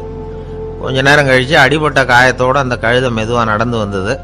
குரங்கு மெல்ல மரத்தை விட்டு கீழே இறங்குச்சு. இப்போ கழுதை கேட்டுது, என்னை காப்பாத்துறேன்னு சொல்லிவிட்டு காலை வாரி விட்டுட்டியே, நீ பாட்டுக்கு மரத்து மேலே ஏறி உட்காந்துக்கிட்டே, அது நியாயமானது. குரங்கு பரிதாபமாக அதை பார்த்துது. நான் மரத்து மேலே இருந்து நீங்கள் 2 பேரும் சண்டை போட்டதை பார்த்துக்கிட்டு தான் இருந்தேன். உன்னோட சத்தம் தான் அதிகமாக இருந்தது, அது நீ சிரிக்கிற மாதிரி எனக்கு கேட்டுது, அதனால நீ தான் ஜெயிச்சுக்கிட்டு இருக்க போல இருக்கு அப்படின்னு நினச்சுட்டேன்னு. இன்னைக்கு பல பேர் இப்படி தான் இருக்கிறாங்களாம். யார் ஜெயிக்கிறாங்க யார் தோக்குறாங்கங்கிறத முகத்தை பார்த்து கூட கண்டுபிடிக்க முடியறதில்ல, பேசுகிற பேச்சை வச்சு கூட கண்டுபிடிக்க முடியறதில்ல. தோற்கிறவங்க கூட சிரிக்கிற மாதிரி முகத்தை வச்சுக்கிறான். இன்றைய மனிதர்கள்கிட்ட ஏகப்பட்ட முரண்பாடுகள். பொய் முகங்களோட உலவுகிறவர்கள் தான் அதிகம். உண்மை முகம் எங்கே இருக்குது அப்படிங்கிறத புரிஞ்சுக்கிட்டு நண்பர்களை தேர்ந்தெடுக்கணும் அப்படிங்கிறது ஒரு முக்கியமான கருத்து. கடவுள் இந்த உலகத்தை படைச்சுட்டு அதுக்கப்புறமும் கொஞ்ச நாள் இங்கேயே தங்கியிருந்தாராம். அப்போ தான் அவருக்கு ஒரு உண்மை புரிஞ்சுதான், இந்த உலகத்தில் தங்கி இருக்கிறது எவ்வளவு இடைஞ்சல்னு. தினமும் மனிதர்கள் தேடி வந்து ஏதாவது புகார் சொல்லிக்கிட்டே இருந்தாங்களாம். எனக்கு அது வேணும் இது வேணும்னு கேட்டுக்கிட்டே இருந்தாங்களாம். சில பேர் வந்தாங்க, நாங்கள் வந்து விவசாயம் பண்ணுறோம், தண்ணி இல்லாமல் பயிர் காயுது, எங்களுக்கு மழை வேணும் அப்படின்னாங்க. அவங்க போனதும் அதுக்கப்புறம் சில பேர் வந்தாங்க, நாங்கள் வந்து மண்பானை செய்கிறவங்க, நிறைய பானை செஞ்சு வச்சுருக்குறோம், மழை பெஞ்சால் எல்லாம் கரைஞ்சி வீணாக போயிடும், அதனால் இன்றைக்கி மழை பெய்யக்கூடாதுன்னாங்க. கடவுள் பார்த்தார், அவருக்கு என்ன பண்ணுறதுன்னே தெரியல, ஏகப்பட்ட குழப்பம், தலையை பிச்சுக்கலாம் போல இருந்தது, கிட்டத்தட்ட பைத்தியம் பிடிக்கிற அளவுக்கு ஆயிட்டுது. எல்லாருடைய ஆசைகளையும் அவரால் நிறைவேற்ற முடியல, ஏன்னா ஒன்றுக்கு ஒன்று முரண்பாடாக இருந்தது. ஒரு நாள் தன்னுடைய அமைச்சரவையை கூட்டி ஆலோசனை கேட்டார், என்ன செய்யலாம்னு சொல்லுங்கன்னார். இது என்ன பிரமாதம், பேசாமல் இமயமலை அடிவாரத்தில் போய் உட்காந்துங்க, யாரும் தொந்தரவு பண்ண மாட்டாங்கன்னாங்க. அங்கேயும் மனிதர்கள் வர ஆரம்பிச்சுருவாங்களேன்னார் கடவுள். சரி அப்படின்னா சந்திரனில் போயிருந்துக்கலாமேன்னாங்க. அங்கேயும் மனுஷன் குடி வர போகிறான் அப்படின்னார் கடவுள். வெகு தூரத்துக்கு அப்பால் உள்ள நட்சத்திர மண்டலத்துக்கு போயிடலான்னாங்க. இதெல்லாம் நிரந்தர தீர்வாகாது, நிரந்தரமாக இந்த மனிதனுடைய தொல்லையிலிருந்து நான் விடுபடணும், அதுக்கு ஏதாவது வழி சொல்லுங்கன்னார் கடவுள். ஒரு வயசான ஆள் வந்தார், கடவுளுக்கு காதோட காதாக ஒரு வழியை சொன்னார். கடவுளுக்கு முகம் மலர்ந்தது, அதுதான் சரி, அப்படியே செஞ்சுடலான்னார். அந்த ஆள் சொன்ன ரகசியம் என்ன தெரியுமா, மனிதனால் அடைய முடியாத ஒரு இடம் இருக்குது, அது வேற எங்கேயும் இல்லை, அவனுக்கு உள்ளே இருக்குது, அங்கே போய் மறைஞ்சுங்க, அதுக்கப்புறம் மனிதர்களால் உங்களுக்கு தொந்தரவு இருக்காதுன்னார். மனிதன் நினைக்காத இடம் அதுதான். அதாவது உள்ளுக்குள்ள இருக்கிற உண்மையை புரிஞ்சுக்காம வெளியில எங்கேயோ அது இருக்கிறதாக நினைச்சு வரட்டிக்கிட்டு அலையிறான் மனுஷன். உள்ளே இருக்கிற உண்மை புரிஞ்சா நாம தன்னம்பிக்கையோட தலை நிமிர்ந்து வாழலாம். வேடிக்கையா ஒரு கதை சொல்லுவாங்க, இதை பாருங்க, நம்ம பையன் எங்க பணம் வச்சாலும் எடுத்து விடுறான், என்ன பண்றதுன்னாங்க அம்மா. அப்பா கொஞ்ச நேரம் யோசனை பண்ணார், அதுக்கப்புறம் சொன்னார், அவன் கண்ணில் படாத இடமா, நம்ம வீட்டில் இருக்கிறது ஒரே இடம் தான், அங்கே பணத்தை வை திருட்டு போகாதுன்னார். அது எந்த இடம்னு கேட்டாங்க. அதுதான் அவன் பாட புஸ்தகம், அதில் வச்சிரு, அவன் தொடவே மாட்டான், பாட புத்தகத்தை தொடாமல் பரீட்சையில் வெற்றி பெற முடியாது அப்படிங்கிறத புரிஞ்சுக்கணும். உள்ளே இருக்கிற உண்மையை தொடாமல் வாழ்க்கையில் வெற்றி பெற முடியாது.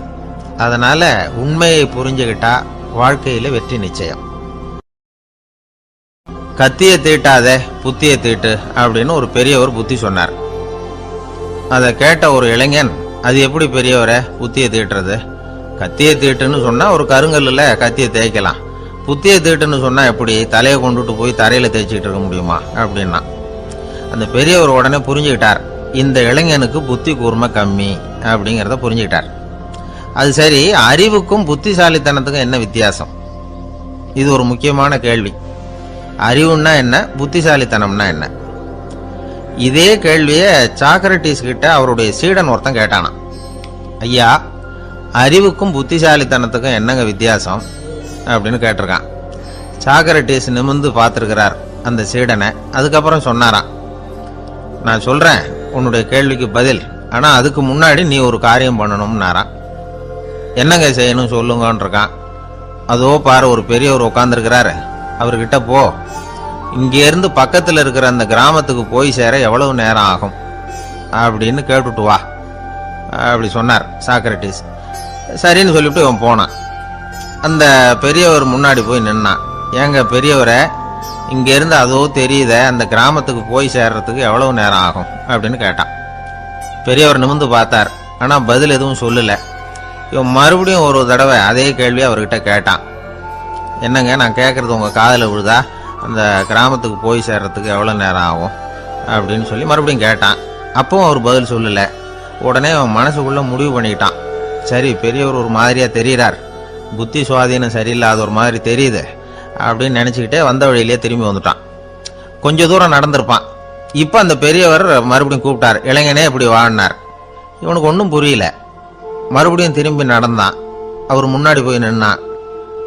பெரியவர் சொன்னார், தம்பி, இங்கேருந்து அந்த கிராமத்துக்கு போய் சேர்றதுக்கு 5 நிமிஷம் ஆகும் அப்படின்னார். இப்போ அந்த இளைஞன் அந்த முதியவரை ஒரு மாதிரியாக பார்க்க ஆரம்பித்தான். அதுக்கப்புறம் கொஞ்சம் யோசித்தான். பிறகு அவர்கிட்டே கேட்டுட்டான், ஏங்க பெரியவரை, இதே பதிலை அப்போவே என்கிட்ட சொல்லியிருக்கலாமே. என்னை திரும்பி போன்னு சொல்லிவிட்டு பாதி தூரம் போனதுக்கப்புறம் மறுபடியும் கூப்பிட்டு அதுக்கப்புறம் இப்படி சொல்கிறீங்களே, இது நியாயமா அப்படின்னா. பெரியவர் சிரிச்சார். அதுக்கப்புறம் சொன்னார், ஏன்பா, நீ எவ்வளவு வேகமாக நடக்கிறேங்கிறத பார்க்காம நீ கிராமத்துக்கு போய் சேர வேண்டிய நேரத்தை எப்படி என்னால் சொல்ல முடியும்? அதனால தான் உன்னை கொஞ்சம் தூரம் நடக்க விட்டு உன்னுடைய நடையின் வேகம், அந்த கிராமம் இருக்கிற தூரம் ரெண்டையும் கணக்கு போட்டு அதுக்கப்புறம் நேரத்தை சொன்னேன்னார். சீடன் வந்து தலை குனிந்தான். அப்படியே திரும்பி வந்து சாக்ரட்டிஸ் முன்னாடி நின்னான். சாக்ரட்டிஸ் இப்போ சொல்றார், தம்பி, அதுக்கு பேர் தான் புத்திசாலித்தனம். இந்த அறிவு கூர்மை வந்து எல்லா இளைஞர்களுக்கும் வரணும் அப்படிங்கிறதுக்காகத்தான் கத்தியை தீட்டாத புத்தியை தீட்டு அப்படின்னு பெரியவங்கள்லாம் சொல்லிட்டு இருக்கிறாங்க. புத்தியை தீட்டுறவங்கெல்லாம் வாழ்க்கையில் அறிவாளியாராங்க, தீட்டாதவங்க கோமாளியாராங்க. இதுதான் இன்னைக்கு நடக்கிறது. அதனால அறிவு கூர்மைங்கிறது வேற. இந்த காலத்து ஆசாமி ஒருத்தர் இன்னொருத்தரை பார்த்து கேட்டார், ஏங்க, ஒரு விமானம் இங்கேருந்து புறப்பட்டு 2 மணி நேரத்தில் மதுரைக்கு போய் சேருது. நல்லா கவனிங்க, ஒரு விமானம் இங்கேருந்து புறப்பட்டு 2 மணி நேரத்தில் மதுரைக்கு போய் சேருது அப்படின்னா என்னோட வயசு என்னன்னு கேட்டார். இவர் கேட்கறதுல ஏதாவது அர்த்தம் இருக்கா? அதாவது இங்கேருந்து புறப்பட்டு 2 மணி நேரம் ஆகுது மதுரைக்கு போகிறதுக்கு, அப்படின்னா என் வயசு என்னன்னு கேட்குறாரு. இதை கேட்ட உடனே அவர் பதில் சொன்னார், அப்படின்னா உங்களோட வயசு 20 அப்படின்னார். எப்படிங்க அவ்வளவு கரெக்டாக சொன்னீங்க அப்படின்னு கேட்டார். வேற ஒன்றும் இல்லை, எங்கள் பக்கத்து வீட்டில் ஒரு முழு பைத்தியம் இருக்கு, அதோட வயசு 40. அப்படின்னா உன் வயசு 20 தான் இருக்கணும் அப்படின்னார். அரை பைத்தியம்னு முடிவு பண்ணிக்கிட்டார். அதனால வாழ்க்கையில் அறிவு கூர்மைங்கிறது ரொம்ப அவசியம். அந்த புத்திசாலித்தனம் இருக்கிறவங்க வாழ்க்கையில வெற்றி பெறுவது நிச்சயம். சாலை ஓரமா அழுதுகிட்டு உட்காந்துருந்தான். பிச்சை எடுத்து சாப்பிட்ற ஒருத்தன் அந்த பக்கமா வந்தான். இவனை பார்த்தான். ஏன் அழுதுகிட்டு உட்காந்துருக்கிற, என்னாச்சு உனக்கு அப்படின்னு கேட்டான். அதுக்கு இவன் சொன்னான், என்கிட்ட ஒண்ணுமே இல்லை, நான் இந்த உலகத்துல இருந்து என்ன பிரயோஜனம், அதனால தான் அழுதுகிட்டு இருக்கிறேன் அப்படின்னா. உன்கிட்ட மறைஞ்சிருக்கிற புதையல் என் கண்ணுக்கு நல்லா தெரியுது, அது உனக்கு புரியல, அதனால தான் அழுதுகிட்டு இருக்கிற அப்படின்னா. என்னது, புதையல் இருக்குதா, உன் கண்ணுக்கு தெரியுதா அப்படின்னு கேட்டான். ஆமாம், எனக்கு தெரியுது. அந்த புதையலை நீ விற்கிறதுக்கு தயாராக இருக்கிறியா அப்படின்னு கேட்டான் இவன். இதை கேட்டதும் அந்த இளைஞனுக்கு ரொம்ப ஆச்சரியமாக போச்சு. என்னது இப்படி கேட்குறானே அப்படின்னு. என்கிட்ட ஒரு காசு கூட இல்லையே, அப்படி இருக்கிறப்போ புதையல் எங்கேருந்து வந்தது அப்படின்னா. இந்த நேரத்தில் அந்த பிச்சைக்காரன் சிரிச்சான். இப்படி தான் இந்த உலகத்தில் எல்லாரும் சொல்லிகிட்டு இருக்கிறாங்க, என்கிட்ட ஒன்றுமே இல்லை ஒன்றுமே இல்லைன்னு சொல்லி. ஆனால் அவங்கக்கிட்ட தான் புதையல் இருக்கு. நீ வேணும்னா என் கூட வா, நம்ம நாட்டு அரசர்கிட்ட போவோம், உங்ககிட்ட இருக்கிற புதையலை அவர் நல்ல விலைக்கு எடுத்துக்குவார் அப்படின்னா. அது எப்படி உனக்கு தெரியும்னா, இதுக்கு முன்னாடியும் இது மாதிரி பல பேரை நான் வந்து ராஜா கிட்ட அழைச்சிட்டு போயிருக்கிறேன், அதனால தான் உன்னை பார்த்தேன், உன்னையும் கூப்பிடுறேன். நீ சரின்னு சொன்னால் உன்னை அழைச்சிட்டு போகிறேன், உங்ககிட்ட இருக்கிற புதையலை அவர் நல்ல விலை கொடுத்து எடுத்துக்குவார் அப்படின்னு சொன்னான். இவன் இப்படி சொல்கிறதும் அந்த இளைஞனுக்கு ஒன்றுமே புரியல. இது என்னது இந்த ஆள் இப்படி சொல்லிட்டு இருக்கிறான், நம்மகிட்ட என்ன இருக்குது, அதுவும் இல்லாம இவனே பிச்சை எடுத்து சாப்பிட்டுக்கிட்டு இருக்கிறான், இவன் போய் நம்மளை ராஜா கிட்ட அழைச்சிட்டு போறதா போறேங்கிறானே என்ன அப்படின்னு சொல்லி அவன் யோசனை பண்ணான். என்ன யோசிக்கிற, உனக்கு பணம் வேணும்னா என்னோட வா அப்படின்னா. இளைஞன் ஒரு முடிவுக்கு வந்தான். சரி, இங்கேயே உட்காந்துக்கிட்டு இருக்கிறத விட அங்கேயாவது போய் பார்ப்போமே, இங்கே அழுதுட்டு உட்காந்துருக்கிறதுல என்ன பிரயோஜனம், ஏதோ கூப்பிடுறான் போய் பார்த்துட்டு வருவோமே அப்படின்னு சொல்லி அவன் கூட புறப்பட்டான். பிச்சைக்காரன் முன்னாடி போயிட்டே இருக்கிறான், இந்த இளைஞன் பின்னாடி நடந்து போயிட்டு இருக்கான். 2 பேரும் அரண்மனையை நோக்கி போறாங்க. பாதி வழி போயிருப்பாங்க. வழியில் அந்த பிச்சைக்காரன் சொன்னான், இதை பாரு, முன்னாடியே சில விஷயங்களை நாம் பேசிக்க வேண்டியிருக்கு, சரியாக தெளிவாக முடிவு எடுத்துக்கிட்டு அதுக்கப்புறம் ராஜா கிட்ட போகணும். ஏன்னா அங்கே போய் அது முடியாது இது முடியாதுன்னு நாம் நமக்குள்ளே சண்டை போட்டுக்கிட்டு இருக்க முடியாது. ராஜாவுக்கு விலையை பற்றி கவலையே இல்லை, எவ்வளவு சொன்னாலும் நமக்கு பணம் கிடைச்சிரும். ஆனால் அதுக்கப்புறம் நான் இதை விற்கிறதுக்கு தயாராக இல்லைன்னு சொல்லிடக்கூடாது. அதனால் புதையலை விற்கிறதா இல்லையாங்கிறத இங்கேயே தெளிவாக முடிவு செஞ்சுக்கணும், இல்லைன்னா ராஜா கிட்ட போய் அங்கே போய் குழப்பிட்டு இருக்க முடியாது அப்படின்னு சொன்னான். இளைஞனுக்கு ஒன்றுமே புரியல. என்ன சொல்கிற நீ, என்கிட்டயா புதையலா, எங்கே இருக்குது அப்படின்னு சொல்லி குழம்பி போனான். இப்போ அந்த பிச்சைக்காரன் சொன்னான், இதை பாரு, இப்போ உதாரணத்துக்கு உன்னுடைய கண்களை எடுத்துக்கோ, அதுக்கு நீ என்ன விலை கேட்டுற போற, நான் அதுக்கு ராஜா கிட்ட இருந்து ஒரு 50,000 ரூபா வாங்கி தர முடியும். உன்னுடைய இருதயத்தை கொடுக்குறியா, 20 லட்சம் ரூபா வாங்கி தரேன். மூளையை கொடுக்குறியா, 30 லட்சம் வாங்கி தரேன். என்ன சொல்ற அப்படின்னு சொல்லி இந்த பிச்சைக்காரன் பேசிக்கிட்டே போறான். இளைஞனுக்கு கோபம் வந்துட்டுது. என்ன உளர்ற, உனக்கு என்ன பைத்தியமா, கண்ணையும் மூளையையும் இருதயத்தையுமா விற்பாங்க, என்ன விலை கொடுத்தாலும் அதையெல்லாம் நான் விற்கிறதுக்கு தயாரா இல்லை, நான் விற்க மாட்டேன், அதை கொடுத்துட்டு நான் என்ன பண்றது, இப்படி நான் மட்டும் இல்லை யாருமே இதை விற்கிறதுக்கு தயாரா இருக்க மாட்டாங்க அப்படின்னு சொன்னான் அந்த இளைஞன். இவன் இப்படி சொன்னதும் அந்த பிச்சைக்காரன் வாய் விட்டு சிரிக்க ஆரம்பிச்சுட்டான். இப்போ பைத்தியமானது நானா நீயா, லட்சக்கணக்கான கோடிக்கணக்கான ரூபாய் பொறுமானம் உள்ள பொருள்களை உங்ககிட்டயே வச்சுக்கிட்டு விற்க முடியாதுன்னு சொல்ற நீ தான் ஏழை, என்கிட்ட ஒண்ணுமே இல்லைன்னு மரத்தடியில் உட்காந்து அழுதுட்டு இருக்கிறியே அப்படின்னு சொன்னான். இன்னைக்கு பாத்தீங்கன்னா பல பேர் தன்கிட்ட புதைஞ்சிருக்கிற ஆற்றலை புரிஞ்சிக்க முடியாம அவதிப்பட்டு இருக்கிறாங்க. நம்ம கிட்ட என்ன இருக்குங்கிறது அவங்களுக்கு தெரியறதில்ல, அதனாலதான் என்கிட்ட ஒண்ணுமே இல்லைன்னு சொல்லி அழுதுட்டு இருக்கிறாங்க. இதை விளங்க வைக்கிறதுக்கு பெரியவங்க சொல்ற கதை இது. நம்ம கிட்ட இருக்கிற புதையலை நாம தான் தோண்டி எடுக்கணும். உண்மையான புதையல்ங்கிறது உள்ளே இருக்கு, ஆனா அதை வெளியில தேடுற ஆசாமிகள் தான் அதிகம். சராசரி மனித இயல்பு அப்படி. நம்ம கிட்ட விலை மதிக்க முடியாத பகுத்தறிவு இருக்கு, அதை வச்சுக்கிட்டு வாழ்க்கையில முன்னேறதுக்கு முயற்சி பண்ணணும். என்கிட்ட ஒண்ணுமே இல்லைன்னு நினைச்சு ஓரமா உட்காந்துடக்கூடாது. முயற்சி செஞ்சா முடியாத காரியம் எதுவுமே இல்லை. ஒரு ரயில்வே ஸ்டேஷன் பக்கம் வெளியில ஒரு டாக்ஸி நின்றுட்டு இருந்தது. அந்த பக்கமா வந்த ஒருத்தர் டாக்ஸி டிரைவரை பார்த்து சொன்னார், ஐயா, உங்க வண்டியில பின் சீட்ல ஒரு மணி பர்ஸ் கிடக்கு, யாரோ மறந்து விட்டுட்டு போயிருக்கிறாங்க அப்படின்னாரு. இல்ல இல்ல, அது காலி பர்ஸ் தான், நான் தான் அதை அங்கே போட்டு வச்சிருக்கிறேன்னாரு டிரைவர். ஏன்னு கேட்டார் அவரு.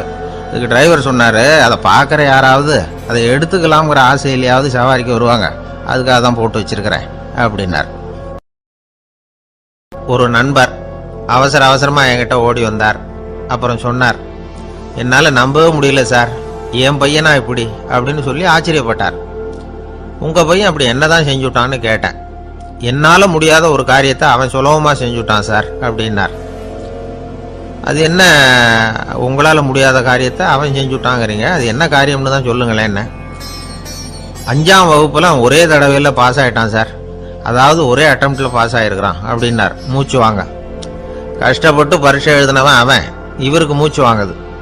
நம்மால செய்ய முடியாத ஒரு காரியத்தை இன்னொருத்தர் செய்யும் போது அது நமக்கு ஆச்சரியமா தெரியுது.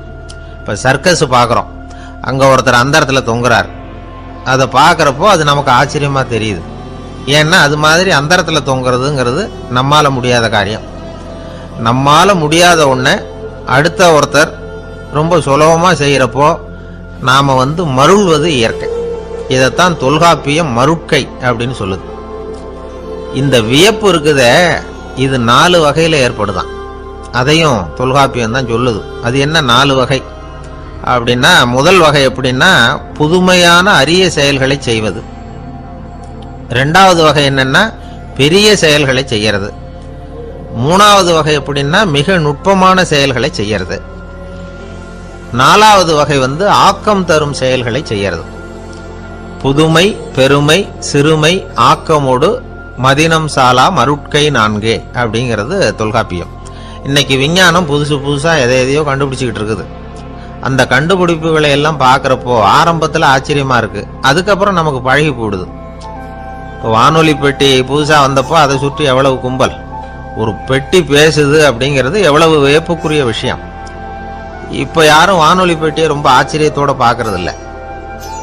வச்சிருந்தாதான் ஆச்சரியமா பார்ப்பாங்க சில பேர், இந்த காலத்துல இப்படி வச்சிருக்கிறாரேன்னு சொல்லி. மாறா அதை அலட்சியமாவும் பார்க்க ஆரம்பிச்சுட்டாங்க. மதினம் சாலா மருட்கை அப்படின்னு ஒரு சொற்றொடர் வருது பாருங்க, அதுல கருத்தாழம் உண்டு. எதை பத்தியும் போதுமான அளவு புரிஞ்சிக்காதப்போ ஒருத்தர் ஆச்சரியப்படுறார், புரிஞ்சுகிட்டதுக்கு அப்புறம் ஆச்சரியம் மறைஞ்சு போடுது. மிக நுட்பமான செயல்களும் நம்மளை ஆச்சரியப்பட வைக்குது. ஒரு அரிசியில ஒரு திருக்குறள் எழுதி காட்டுறாங்க, ஒரு முட்டை ஓட்டுக்குள்ள ஓவியம் தீட்டி காட்டுறாங்க. கருங்கல் சிற்பங்கள்ல எவ்வளவு நுட்பமான வேலைப்பாடுகள், அதையெல்லாம் பார்த்து ஆச்சரியப்படுறோம். இது மாதிரியே ஆக்கப்பூர்வமான செயல்களும் நம்மளை வியப்பில் ஆழ்த்தும். குப்பை கூலங்களை கூட வாழ்க்கைக்கு பயன்படுகிற பொருளா மாற்றுகிறவர்கள் இருக்கிறாங்க. அவங்களுடைய செயல் நமக்கு ஆச்சரியத்தை தருது. இடைக்காட்டு சித்தர்னு ஒருத்தர் இருந்தார். அவர் பாடிய மூவடி 30ங்கிற நூல்ல ஒரு பாட்டு வருது. ஆற்றல் பிறர் அறிதலின் ஆகம் கிளர்வு உறுதலின் கற்று அறிபாணர் கெழுமிய கோடலின் தோற்றம் உருகவே போற்றல் சால் வியப்பே. ஒருத்தருடைய ஆற்றல் தெரியாமல் இருந்தது, அவருடைய அரிய செயல்களை பார்க்கும் பொழுது வியப்பா இருந்தது, மனசுக்குள்ள கிளர்ச்சி. பாவலர்கள் இவர்கள் புகழப்பாடி மற்றவர்களும் தெரிந்து கொள்ளுமாறு செய்கிறார்கள். ஆக எல்லா வகையிலுமே மக்கள் தங்களுடைய வாழ்க்கையில முன்னேறுவதற்கு வழிகாட்டுகிற ஒரு மெய்ப்பாடு தான் வியப்புங்கிறது. இன்னைக்கு இளைஞர்கள் இதை நல்லா புரிஞ்சுக்கணும். ஆச்சரியப்படுங்கள், ஆச்சரியப்பட வைப்பீர்கள். இந்த காலத்துல நம்ம எப்படி எல்லாமோ ஆச்சரியப்பட வைக்கிற அதிசய மனிதர்கள் இருக்கிறாங்க. ஒரு ஆளை பிடிச்சி ஜெயிலுக்கு கொண்டுட்டு வந்தாங்க. சிறை அதிகாரி அவனை ரொம்பவும் ஆச்சரியமா பார்த்தார். இவன் கேட்டான், ஏன் சார் அப்படி பாக்குறீங்க, நான் இப்ப இங்க வந்தது உங்களுக்கு ஆச்சரியமா இருக்கா அப்படின்னு கேட்டான். இதுக்கு சிறை அதிகாரி சொன்னார், நீ இப்போ இங்க வந்ததுல எனக்கு ஒன்றும் ஆச்சரியம் இல்லப்பா, ஏற்கனவே நீ இங்கிருந்து விடுதலை ஆகி போய் 6 மாசம் ஆச்சு, இவ்வளவு லேட்டா திரும்பி வர்றியா, அதுதான் எனக்கு ஆச்சரியம் அப்படின்னாராம். இது ஒரு வகையான ஆச்சரியம். ஆனா வாழ்க்கையில வியப்புங்கிறது ஒரு தேவைப்படுகிற மெய்ப்பாடு. ஆச்சரியப்படுவோம், ஆச்சரியப்பட வைப்போம். அப்படி இந்த உண்மையை புரிந்து கொண்டோம்னா நம்ம வாழ்க்கையில வெற்றி நிச்சயம். ஒரு ஊர்ல ஒரு மன்னர் இருந்தாராம். அமைச்சர் அவர்கிட்ட சொன்னாராம், மன்னா நம்ம ராஜ்யத்துல இனிமே லஞ்ச ஊழலே இருக்காதுன்னாராம். ஆஹா, அப்படின்னா ஊழல் பேர் வழிகளை எல்லாம் நாடு கடத்தியாச்சா அப்படின்னு கேட்டிருக்காரு மன்னர். இதுக்கு அவரு, அப்படி இல்லைங்க, இனிமே கொடுக்கறதுக்கு ஜனங்கள் கிட்ட பணமே இல்லை அப்படின்னாராம். நம்பிக்கை இல்லைன்னா இந்த உலகத்துல நாம நடமாடவே முடியாது. அவநம்பிக்கையோட இருந்துகிட்டு இருந்தா என்னைக்கும் அவஸ்தை தான். நாம நம்புறது நடக்குதோ இல்லையோ அது வேற விஷயம். ஆனா எதையும் நம்பிதான் நாம அடி வைக்க வேண்டியிருக்கு. வேற ஒண்ணும் வேணாம், ஒரு லாட்டரி சீட்டு வாங்குறோம், அது எங்க நமக்கு விழ போகுது அப்படிங்கிற அவநம்பிக்கையோடவா வாங்குறோம். பரிசு நமக்கு தான் அப்படிங்கிற நம்பிக்கை உள்ளூர இருக்கிறதுனால தான் அதை வாங்குறோம். இருந்தாலும் முடிவு வேற மாதிரி ஆயிடுது, அதுக்காக மனசு சோர்ந்து போறதில்ல, அடுத்த மாசமும் சீட்டு வாங்குறோம். இந்த நம்பிக்கை தான் மனித வாழ்க்கைக்கு ஆதாரம். ஒரு கடையில போய் டீ சாப்பிடுறீங்க, அந்த டீ நல்ல டீ தானா, அதுல விஷம் கலந்துருக்குமா அப்படிங்கிற சந்தேகம் வந்துட்டுதுன்னு வச்சுங்க. அதுக்கப்புறம் அதை எப்படி நீங்க சாப்பிட முடியும்? நம்பிதான் சாப்பிடணும். ரயில் ஒழுங்கா போய் சேருங்கிற நம்பிக்கை இருக்கிறதுனாலதான் அதுல ஏறி உட்காடுறோம். லெட்டர் ஒழுங்கா போய் சேருங்கிற நம்பிக்கை இருக்கிறதுனாலதான் பெட்டியில போடுறோம். சரி, நம்ம கதையெல்லாம் நம்மளோட இருக்கட்டும். மனித நம்பிக்கை எந்த அளவுக்கு உறுதியாகவும் அறிவுபூர்வமாகவும் இருக்கணுங்கிறதுக்கு அலெக்சாண்டர் வாழ்க்கையில நடந்த ஒரு சம்பவத்தை உதாரணமா சொல்லலாம். இந்த உலகத்தையே ஜெயிக்கணும்னு புறப்பட்டார் அலெக்சாண்டர். ஒரு கட்டத்துல அவர் சிட்னஸ் நதி கரைக்கு சேர்ந்தார். அந்த சமயத்துல அவருக்கு கடுமையான நோய் வந்துட்டுது. அவரு கூடவே வந்திருந்த கிரேக்க வைத்தியர்கள் என்னென்னமோ முயற்சியெல்லாம் பண்ணி பார்த்தாங்க. இருந்தாலும் அலெக்சாண்டருக்கு வந்திருக்கிறது என்ன நோய்ங்கிறது அவங்களால கண்டுபிடிக்க முடியல. ஏன்னா அந்த பகுதியில் உள்ளவங்களுக்கு மட்டுமே அதிகமா வரக்கூடிய ஒரு வினோதமான நோயா இருந்தது அது. ஆனா அவர் இருக்கிற இடம் எதிரியோட இடம், பாரசீக மன்னனோட ஆளுகைக்கு உட்பட்ட இடம். என்ன பண்றது அப்படின்னு எல்லாரும் யோசனை பண்ணாங்க. பாரசீக மன்னனோட அரண்மனையில் இருக்கிற வைத்தியர் வந்தா இந்த நோயை குணப்படுத்தி விடுவார் அப்படின்னு சொன்னாங்க. இருந்தாலும் எதிரியோட நாட்டில் இருக்கிற வைத்தியரை கூப்பிட்டு எப்படி நம்பி வைத்தியம் பார்க்க சொல்றது அப்படின்னு சொல்லி எல்லாரும் தயங்கினாங்க. ஆனா அலெக்சாண்டர் தயங்கல. பரவாயில்ல, அழைச்சிட்டு வாங்கன்னு விட்டார். உடனே அவரை போய் அழைச்சிட்டு வந்துட்டாங்க. அவர் வந்தாரு. அலெக்சாண்டர் உடம்ப பரிசோதனை பண்ணி பார்த்தார். சரி, இதை குணப்படுத்தி விடலாம், பயப்பட வேண்டியது இல்லை. ஆனா இதுக்கு ஒரு மூலிகை ரசம் தயார் பண்ணி கொடுக்கணும். நான் போய் அதை தயார் பண்ணிட்டு 2 நாள்ல திரும்பி வந்துடுறேன் அப்படின்னு சொல்லிட்டு போனார் அந்த வைத்தியர். அதே மாதிரி 2 நாள்ல திரும்பி வந்தார் மூலிகை ரசத்தோட. இதுக்கு இடையில அலெக்சாண்டரோட தளபதிகள்ல ஒருத்தர் ரகசியமா ஒரு எச்சரிக்கை கடிதம் கொடுத்து அனுப்பியிருக்கிறான். அதை வாங்கி என்ன விஷயம்னு பார்த்தார். இப்போ உங்ககிட்ட வந்திருக்கிற எதிரி நாட்டு வைத்தியரை நம்பாதீங்க, அவன் கொண்டுகிட்டு வந்திருக்கிற மூலிகை ரசத்துல விஷம் கலந்துருக்குது அப்படின்னு அதுல எழுதியிருக்கு. அதை பார்த்தார் அலெக்சாண்டர். இருந்தாலும் கொஞ்சம் கூட அலட்டிக்கல. வைத்தியர் கொடுத்த மருந்தை வாங்கி கடகடன்னு குடிச்சுட்டார். குடிச்சுட்டு அதுக்கப்புறம் அந்த கடிதத்தில் இருந்த விஷயத்தை அந்த வைத்தியர்கிட்ட சொன்னார். வைத்தியர் தகைச்சு போயிட்டார். தன் மேல அலெக்சாண்டர் வச்சிருக்கிற நம்பிக்கையை பார்த்து அவருக்கு ரொம்ப வியப்பு. வைத்தியர் உண்மையிலேயே நல்ல மருந்து தான் கொண்டுட்டு கொடுத்துருக்கிறார், அதுல விஷம்லாம் எதுவும் கலக்கல. அதுக்கப்புறம் அலெக்சாண்டர் அந்த வைத்தியரை பார்த்து சொன்னாராம், நம்பிக்கைங்கிற அச்சாணியை ஆதாரமா வச்சுக்கிட்டு தான் இந்த உலகம் சுத்திக்கிட்டு இருக்குது. எனக்கு எதிரியா இருந்தாலும் பாரசீக மன்னர் ரொம்ப பெரியவர். அப்பேற்பட்ட மன்னருடைய அரண்மனை வைத்தியர் தொழில் நேர்மை இல்லாதவரா இருக்க மாட்டார். அப்படி இருந்தா அவரை அரண்மனை வைத்தியரா வச்சிருக்கவே மாட்டாங்க அப்படின்னு நம்பினேன். என்னுடைய நம்பிக்கை வீண் போகல அப்படின்னாராம். இதுதான் மானுட நம்பிக்கைங்கிறது. இந்த காலத்திலயும் இது மாதிரி இந்த மானுட நம்பிக்கையை ரொம்ப சாமர்த்தியமா கையாளுகிற கெட்டிக்காரங்க சில பேர் இருக்கிறாங்க. இந்த காலத்து குரு, அவருக்கு ஒரு சிஷ்யன். குரு முன்னாடி அந்த சிஷ்யன் ரொம்ப பணிவா நின்று, குருவே உங்க கையால விஷத்தை கொடுத்தாலும் அதை வாங்கி மடமடன்னு குடிச்சிருவேன் அப்படின்னா. உன்னுடைய குரு பக்தியை மெச்சினேன் அப்படின்னாரு குரு. அதுக்கு அந்த சிஷ்யன், அப்படி இல்லை குருவே, உங்ககிட்ட சிஷ்யனா இருக்கிறத விட உங்க கையால விஷத்தை வாங்கி குடிச்சு விடுறது ரொம்ப நல்லது, அதனாலதான் அப்படி சொன்னேன் அப்படின்னா. ஒரு ஊர்ல ஒரு ராஜா இருந்தார். அவர் அடிக்கடி காட்டுக்கு வேட்டையாட போவார். சில நண்பர்களையும் கூட அழைச்சிக்கிட்டு போவார். காட்டுக்கு போனதும் ஆளுக்கு ஒரு பக்கமா போய் வேட்டையாடுவாங்க. சாயந்தரமா திரும்பி வருவாங்க. மறுநாள் அரண்மனையில் உட்காந்து ஒவ்வொருத்தரும் அவங்க அனுபவங்களை எல்லாம் சொல்லிக்குவாங்க. அவங்க வீரத்துக்கு தகுந்த மாதிரி பரிசை அந்த ராஜா கொடுப்பார். இது மாதிரி ஒரு தடவை எல்லாரும் வேட்டைக்கு போயிட்டு திரும்பி வந்ததும் உட்காந்து பேச ஆரம்பிச்சிருக்கிறாங்க. ஒருத்தன் சொன்னா தன்னுடைய வீர செயலை பத்தி அளக்க ஆரம்பிச்சுட்டான். ஏன்னா அது எதுக்கு பரிசு கிடைக்க போகுதுல்ல, அதனால. அவன் என்ன சொன்னான் தெரியுமா? அரசே, நேற்றுக்கு காட்டுல என்ன ஆச்சு தெரியுமா? எனக்கு நேரா ஒரு சிங்கம் வாயை திறந்துட்டு வந்துட்டுது. நான் பயப்படவே இல்லை. உடனே ஒரு கல்லை எடுத்து குறி பார்த்து வீசினேன். சிங்கத்து வாய்க்குள்ள போய் அந்த கல்லு மாட்டிக்கிட்டுது. அவ்வளவுதான். அந்த சிங்கம் என்னை பார்த்துட்டு பயந்துட்டு ஒரே ஓட்டமா திரும்பி ஓடி போயிட்டுது அப்படின்னா. ஆஹா பலே அப்படின்னு எல்லாரும் கை தட்டினாங்க. 2வது ஆள் ஒருத்தன் எழுந்திரிச்சான். அவன் சொல்ல ஆரம்பிச்சான், அரசே, நான் போன வழியில 2 பெரிய மலைப்பாம்பு கிடந்தது. என்னை மூழ்கிறதுக்கு வந்தது. நான் என்ன பண்ணேன் தெரியுமா? அந்த 2 பாம்போட வாலையும் ஒன்னா சேர்த்து முடிச்சு போட்டுட்டேன். அவ்வளவுதான். அது அங்க இழுக்க, இது இங்க இழுக்க, முடிச்சு நல்லா எருகி போட்டுது அப்படின்றான். ஆஹா அற்புதம்னு சொல்லி எல்லாரும் கை தட்டினாங்களாம். அடுத்தபடியா 3வது ஆள் ஒருத்தன் வந்தான். அவன் சொல்ல ஆரம்பிச்சான், மன்னா, நான் போன பாதையில குறுக்க ஒரு ஆறு, அதுல இறங்கி குளிச்சேன். யாரோ காலை பிடிச்சி இழுக்கிறது மாதிரி இருந்தது. திரும்பி பார்த்தா ஒரு பெரிய முதலை. நான் உடனே அப்படியே ஒரு துள்ளல் துள்ளி அது முதுகில் போய் உட்காந்துக்கிட்டேன். அதை அப்படியே கரைக்கு நீந்த வச்சேன். கரைக்கு சேர்ந்ததும் அப்படியே ஒரே துள்ளி குதிச்சு கரைக்கு வந்துட்டேன் அப்படின்றான். அவன் தன்னுடைய வீரத்தை அப்படி சொல்லியிருக்கான். அடடா எப்பேற்பட்ட வீரம் அப்படின்னு எல்லாரும் கை தட்டினாங்களாம். 4வது ஆள் எழுந்திரிச்சான். மன்னா, நான் போன இடத்துல ஒரு கரடி என்னை துரத்த ஆரம்பிச்சுட்டுது.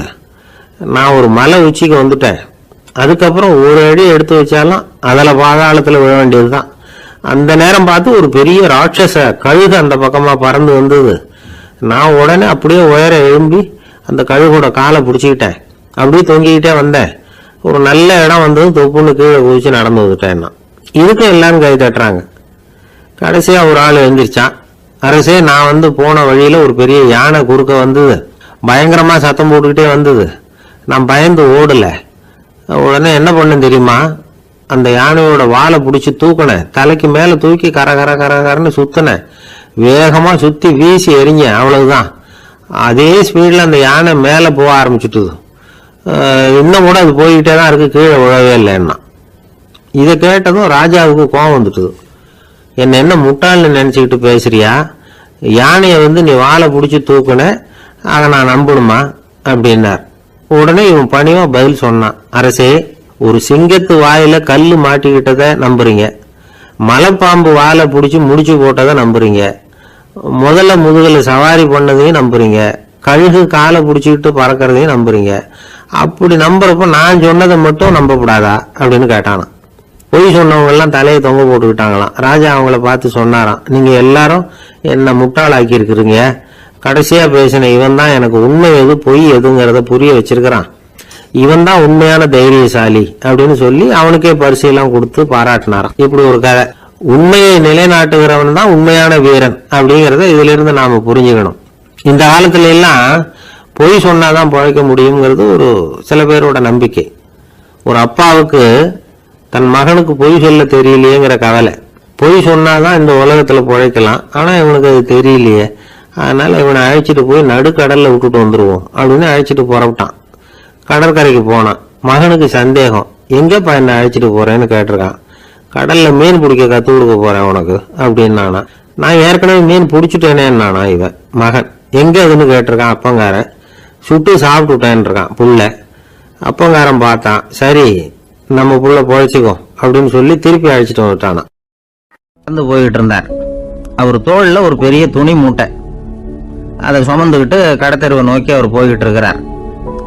வழியில அவரை சந்திச்சார் உமர். அவர் கேட்டார், கலீஃபா அவர்களே, எங்க புறப்பட்டுட்டீங்க அப்படின்னு கேட்டார். கலீஃபான்னா ஆட்சி தலைவர்னு அர்த்தம். இதுக்கு அவர் சொன்னார், நான் துணி வணிகம் செய்யறவன், அதனால துணி வியாபாரம் செய்யறதுக்காக போயிட்டு இருக்கிறேன்னார். நீங்க இப்போ இந்த நாட்டுக்கு ஆட்சி தலைவர், ஆட்சி பொறுப்புல இருக்கிறீங்க, நீங்க வியாபாரம் செய்ய போட்டா அரசு பணிகளை செய்யறது யாரு அப்படின்னு கேட்டார் அவர். நான் அரசு பணிகளை மட்டுமே செஞ்சுக்கிட்டு இருந்தா என் குடும்பத்தை காப்பாத்துறது யாரு அப்படின்னு கேட்டார் அவர். இப்படி கேட்டவர் யாரு தெரியுமா? அவர் தான் அபூபக்கர், இறை தூதர் முகமது அவர்களுக்கு பிறகு கலீஃபாவாக தேர்ந்தெடுக்கப்பட்டவர். அப்போலாம் ஆட்சி தலைவர்களுக்கு சம்பளம்னு எதுவும் கிடையாது. இந்த பிரச்சனையை எப்படி தீர்க்கிறதுன்னு யோசனை பண்ணார் உமர். அபு உபைதா அவர்கள்கிட்ட அழைச்சிட்டு போனார். அவர் யாருன்னா, அவர் தான் பொது நிதி கருவூலத்தின் பொறுப்பாளர். அவர்கிட்ட பிரச்சனையை சொன்னார். இது மாதிரி ஆட்சி தலைவருக்கு பொது நிதியிலிருந்து ஊதியம் அளிக்க முடியுமான்னு கேட்டார். பொது நிதி விதிகளின்படி அதுக்கு சாத்தியம் இல்லைன்னு சொல்லிவிட்டாரு அவரு.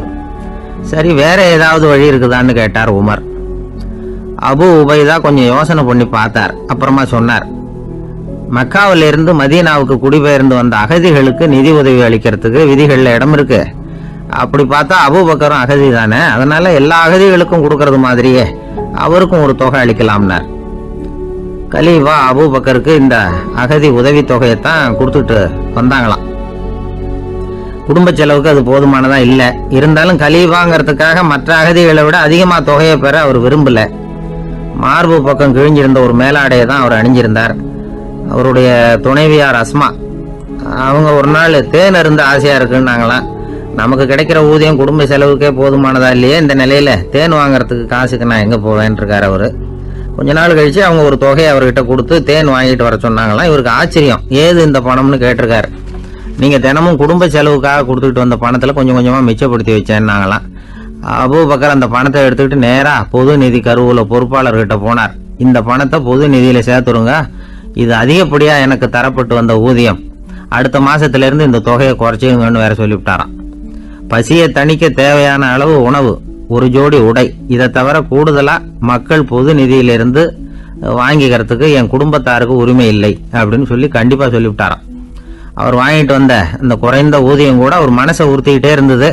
கடைசி நேரம் அவர் தம்முடைய மகள் ஆயிஷா அவர்களை அழைச்சார். மகளே, இதுவரைக்கும் பொது நிதியிலிருந்து நான் வாங்கிட்டு வந்த தொகை என்னுடைய இதயத்துல பாரமா அழுத்திக்கிட்டு இருக்கு. என் தோட்டத்தை வித்து அதுல வர்ற பணத்திலிருந்து நான் இதுவரைக்கும் வாங்கிட்டு வந்த ஊதிய தொகையை கணக்கு போட்டு பொது நிதியில சேர்த்து விடு அப்படின்னாராம். பதவி ஏற்கிறதுக்கு முன்னாடி தன்கிட்ட இருந்ததை விட இப்ப கூடுதலா என்ன சொத்து இருக்குன்னு பார்த்திருக்கார். ஒரு ஒட்டகம், ஒரு கோப்பை, ஒரு பணியாள், இதையும் அடுத்தபடியா கலீஃபாவா வர்றவர்கிட்ட ஒப்படைச்சிருங்க அப்படின்னு விட்டாராம். அதே மாதிரி அடுத்து வந்த உமர்கிட்ட ஒப்படைச்சாங்க. அப்போ உமர் சொன்னாராம், அபூ பக்கரே, இந்த முன்மாதிரியால உங்களுக்கு பிறகு இந்த ஆட்சி பொறுப்பை ஏற்கிறவர்களை பெரும் நெருக்கடிக்கு ஆளாகி விட்டீங்க அப்படின்னு சொல்லி ரொம்ப கண் கலங்கினாராம். கடைசியா அபூ பக்கர் தன்னுடைய குடும்பத்தாருக்கு விட்டு சென்ற சொத்து ஒரு படுக்கை விரிப்பு, ஒரு போர்வை, அவ்வளவுதான். இது சிந்திக்க வேண்டிய ஒரு செய்தி. இணை புரியாத 2 நண்பர்கள் இருந்தாங்களாம். 2 பேரும் விடாம சிகரெட் குடிக்கிறவங்க. அதுல ஒருத்தன் செத்து போட்டான். இன்னொருத்தன் அதுக்கப்புறம் 2 சிகரெட்டா குடிக்க ஆரம்பிச்சானா. ஏன் இப்படி பண்றேன்னு கேட்டிருக்காங்க. நான் ஒரு சிகரெட்டு தான் குடிக்கிறேன், செத்து போன என்னுடைய ஃப்ரெண்ட் இருக்கானே, செத்து போனவன், அவனுக்காக இன்னொரு சிகரெட்டு குடிக்கிறேன் அப்படின்னு நானா. இது ரொம்ப ஆபத்து, விட்டுடு அப்படின்னு சொல்லியிருக்காங்க. சரின்னு ஒத்துக்கிட்டான். ஆனா அதுக்கப்புறமும் ஒரு சிகரெட் வீதமா குடிச்சுக்கிட்டே இருந்தான். சிகரெட் பழக்கத்தை நீ இன்னும் விடலையான்னு கேட்டாங்களாம். அந்த பழக்கத்தை நான் எப்போ விட்டுட்டேன், இப்ப நான் குடிக்கிறது என் ஃப்ரெண்டுக்காக அப்படின்னு நானா. இவங்கெல்லாம் எப்படி திருந்துறது? ஒரு பள்ளிக்கூடம் வகுப்பு நடந்துகிட்டு இருக்கு. ஆசிரியர் பாடம் நடத்திக்கிட்டு இருக்கிறார். நடத்தி முடிச்ச உடனே கேட்டார், மாணவர்களே, இதுவரைக்கும் நான் நடத்தின பாடத்துல உங்களுக்கு ஏதாவது சந்தேகம் இருக்கா அப்படின்னு கேட்டார். அப்புறம் ஒவ்வொருத்தராக கேட்டார். ஒரு மாணவன் எழுந்திருச்சான். சார், எனக்கு சந்தேகம் எதுவுமே இல்லைன்னா. ஏன்னு கேட்டார். ஏன்னா எனக்கு நீங்க நடத்தின பாடம் தெளிவா புரிஞ்சுட்டுது, அதனால சந்தேகம் வரலன்னா. இன்னொரு மாணவன் எழுந்திருச்சான். சார், எனக்கும் சந்தேகம் எதுவும் இல்லைன்னா. ஏண்டான்னு கேட்டார். ஏன்னா எனக்கு நீங்க நடத்தின பாடம் எதுவுமே புரியல, அதனால சந்தேகம் வரல அப்படின்னா. இந்த இடத்துல நாம கொஞ்சம் சிந்திச்சு பார்க்கணும். இந்த உலகத்துல எல்லாம் புரிஞ்ச ஒருத்தனுக்கும் சந்தேகம் வராது, எதுவுமே புரியாத ஒருத்தனுக்கும் சந்தேகம் வராது. அறகுறையா புரிஞ்சுக்கிட்டவன் இருக்கான் பாருங்க, அவனுக்கு தான் அடிக்கடி சந்தேகம் வரும். ஆக மாணவர்களை இந்த 3 வகையா பிரிக்கலாம். அதே மாதிரி தான் மனிதர்களையும் 3 வகையா பிரிக்கிறாங்க ஆன்மீகவாதிகள். ஒரு ஆன்மீக பெரியவர் என்ன சொல்றாரு தெரியுமா? இந்த உலகத்துல 3 வகையான மனிதர்கள் இருக்கிறாங்களாம். முதல் வகை எப்படி தெரியுமா? இவங்களுக்கு எதையும் தெரிஞ்சுக்கணுங்கிற அவசியமே கிடையாது. ஏன்னா அவங்களுக்கு எல்லாமும் தெரியும். இவங்க ஞானத்தின் முழு வடிவா இருக்கிற காரணத்தினால அவங்களுக்கு எந்த சந்தேகமும் இல்லை, எந்த கேள்விகளும் கிடையாது. இந்த நிலையில இருக்கிறவன் கிருஷ்ணன். எல்லாத்துக்கும் விட தெரிஞ்சுக்கிட்ட நிலையில அவன் விடையாக மாறிவிட்டான் அப்படின்னு சொல்லுவாங்க. 2வது நிலையில இருக்கிறவன் அர்ஜுனன். இவனுக்கு எப்ப பார்த்தாலும் கேள்விதான், சந்தேகம்தான். பதில் சொல்ல சொல்ல அவனுக்கு இருக்கிற சந்தேகமும் அதிகமாகிட்டே இருக்கும், குறையவே குறையாது. அர்ஜுனன் மாதிரி உள்ளவங்க எப்பவும் கேள்வி கேட்டுக்கிட்டே இருப்பாங்க. ஒரு கேள்விக்கு விட கிடைச்சுட்டுன்னு வைங்க, உடனே இன்னொரு கேள்வி அவங்க கிட்ட இருந்து வரும். கிருஷ்ணனுடைய நிலை எப்படின்னா அது கேள்விகளே அற்ற ஒரு நிலை. அர்ஜுனனுடைய நிலை எப்படின்னா அது கேள்விகளை தவிர வேறு எதுவும் அற்ற ஒரு நிலை. இவங்களை தவிர இன்னொரு ஆள் இருக்கிறான், அவனுக்கும் கேள்விகள் அற்ற ஒரு நிலை தான். அவன் யாருன்னா துரியோதனன். இவனுக்கு தெரிஞ்சுக்கணுங்கிற எண்ணமே சுத்தமா கிடையாது. ஆவலே இல்லைங்கிறதுனால அதை புரிஞ்சுக்கணுங்கிற அவசியமும் இல்லை. அதனால அவனுக்கு கேள்விகள் அற்ற ஒரு நிலையில அவன் இருந்துகிட்டு இருக்கிறான். எல்லா பதிலும் தெரிந்து கொண்ட நிலையில கிருஷ்ணனும் கேள்விகள் அற்ற நிலையில இருக்கிறான். தெரிஞ்சுக்கணுங்கிற ஆவலே இல்லாத துரியோதனனும் கேள்விகள் அற்ற நிலையிலே இருக்கிறான். இப்படியும் இல்லாம அப்படியும் இல்லாம 2ம் கெட்ட நிலையில இருக்கிறானே, அவன் தான் அர்ஜுனன்.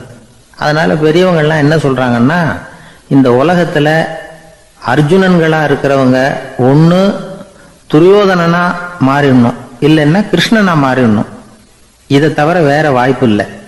துரியோதனன் மாதிரி உள்ளது விலங்கு நிலை, கிருஷ்ணன் மாதிரி உள்ளது தெய்வ நிலை. அர்ஜுனன் விலங்காவும் ஆக முடியல, தெய்வமாவும் ஆக முடியல. இப்படி 2ம் கெட்டானா இருக்கிற வரைக்கும் இந்த கேள்விகளும் பிரச்சனைகளும் இருந்துகிட்டே தான் இருக்கும். இதுதான் பெரியவர்கள் சொல்லுகிற அனுபவ உண்மை. ஒரு ஆசிரியர் ரொம்பவும் விரிவா விளக்கமா பாடம் நடத்தின பிறகு, மாணவர்களே ஏதாவது சந்தேகம் இருந்தா கேளுங்கன்னாராம். ஒரு மாணவன் எழுந்திருச்சான். சார், எனக்கு ஒரு சந்தேகம்னா. என்னன்னு கேட்டார். இது வரைக்கும் என்ன பாடம் சார் நடத்துனீங்க அப்படின்னா அந்த பையன். ஒரு நண்பர் யாருக்கோ ஃபோன் பண்ணிட்டு இருந்தார். அவர் பேசி முடிச்சதும் நான் அவரை பார்த்து, இப்போ ஃபோன் பண்ணீங்களே, அந்த ஃபோன் நம்பர் என்ன அப்படின்னு கேட்டேன். அவர் தலையை சொரிஞ்சுக்கிட்டார், ஞாபகம் வரலன்னார். சரி சார், அதை விடுங்க, உங்க மனைவி பேர் என்ன அப்படின்னு கேட்டேன். மாலதின்னார். என்ன சார் இது வேடிக்கை? கொஞ்ச நேரத்துக்கு முன்னாடி பேசின ஃபோன் நம்பர் மறந்து போச்சு. எப்போவோ கல்யாணம் பண்ணிக்கிட்ட மனைவி பேர் மறக்கல, அதை கரெக்டாக சொல்லிவிட்டீங்களே அப்படின்னு கேட்டேன். அவர் என்ன ஒரு மாதிரியாக பார்த்தார். அவர் அப்படி என்னை பார்த்ததில் ஒன்றும் தப்பு இல்லை. ஏன்னா நாம் எல்லாருமே அப்படித்தானே. ஒரு குறிப்பிட்ட காரியத்துக்காக தொலைபேசியில் ஒருத்தட்ட பேசுகிறோம். அதுக்கப்புறம் அந்த எண் நமக்கு அனாவசியம், அதனால் மறந்துடுறோம். இதுக்கு பேர் தான் தற்காலிக ஞாபகம். ஆனால் மனைவி பேரை மறந்துட முடியுமா? முடியாது. அது அவசியமான ஒன்று. அடிக்கடி அந்த பேரை உபயோகப்படுத்துகிறோம். அதனாலேயே அது முக்கியங்கிறதுனாலேயே அதை மறக்கிறது இல்லை. இதுக்கு பேர் நிரந்தர ஞாபகம்.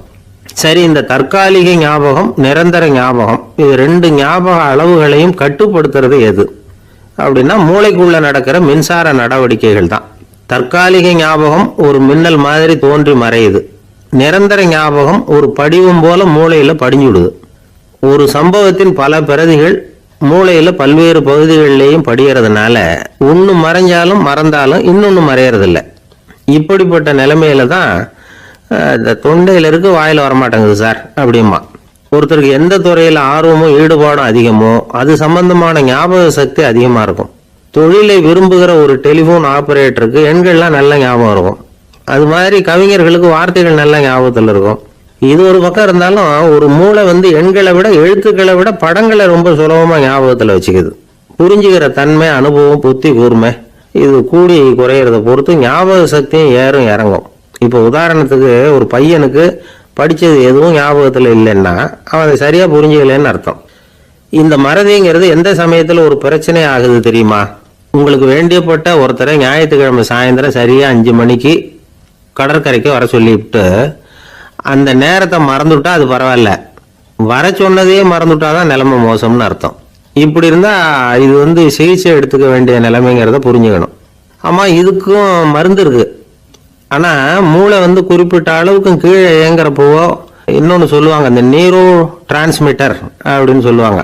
அப்படிங்கிற மூளை ரசாயனம் ரொம்பவும் குறைஞ்சி போகிறப்போ மட்டும்தான் உபயோகப்படும். டாக்டர் என்ன சொல்கிறாங்க தெரியுமா? மூளையை பொறுத்த வரைக்கும் அதில் ஞாபக சக்தி அதிகமாக உள்ள மூளை, மறதி உள்ள மூளை அப்படின்னு ஒன்றும் கிடையாது அப்படிங்கிறாங்க. நினைவு வச்சுக்கிறதுக்கு பயிற்சி அளிக்கப்பட்ட மூளை, பயிற்சியற்ற மூளை அப்படின்னு வேணும்னா சொல்லலாம் அப்படின்னு சொல்கிறாங்க. அதனால நம்ம ஞாபக சக்திங்கிறது நம்ம கிட்ட இருக்கிற பயிற்சி, முயற்சி இதை பொறுத்து தான் அமையும். ஒருத்தர் ஒரு பென்சிலை எங்கேயோ வச்சுக்கிட்டு தேடிக்கிட்டு இருந்தார். அப்புறம் என்னமோ தீவிரமா யோசனை பண்ணி அதை ஞாபகப்படுத்தி பார்த்துக்கிட்டு இருந்தாராம். எதிரில் உட்காந்துருந்தவர் சொன்னார், பென்சிலை தானே தேடிக்கிட்டு இருக்கீங்க, அது உங்க வலது காதில் இருக்குது சார் அப்படின்னாராம் அவரு. இதுக்கு அவரு சொல்லியிருக்காரு, பென்சிலை வலது காதில் தான் வச்சிருக்கேங்கிறது எனக்கு நல்லா ஞாபகம் இருக்கு, ஆனா எது வலது காதுங்கிறது தான் மறந்து போச்சு அப்படின்னாராம். அவர் அதை தான் யோசிச்சுட்டு இருந்திருக்கிறார். துஷ்டரை கண்டால் தூர விலகு, இப்படி ஒரு பழமொழி உண்டு. எதுக்காக இப்படி சொல்லி வச்சாங்க? துஷ்டன் ஏதாவது தொந்தரவு கொடுப்பான், அதனால அவனை கண்டா பயந்துகிட்டு ஓடி ஒளிஞ்சுக்கோ அப்படின்னா இதுக்கு அர்த்தம் அப்படி இல்லை.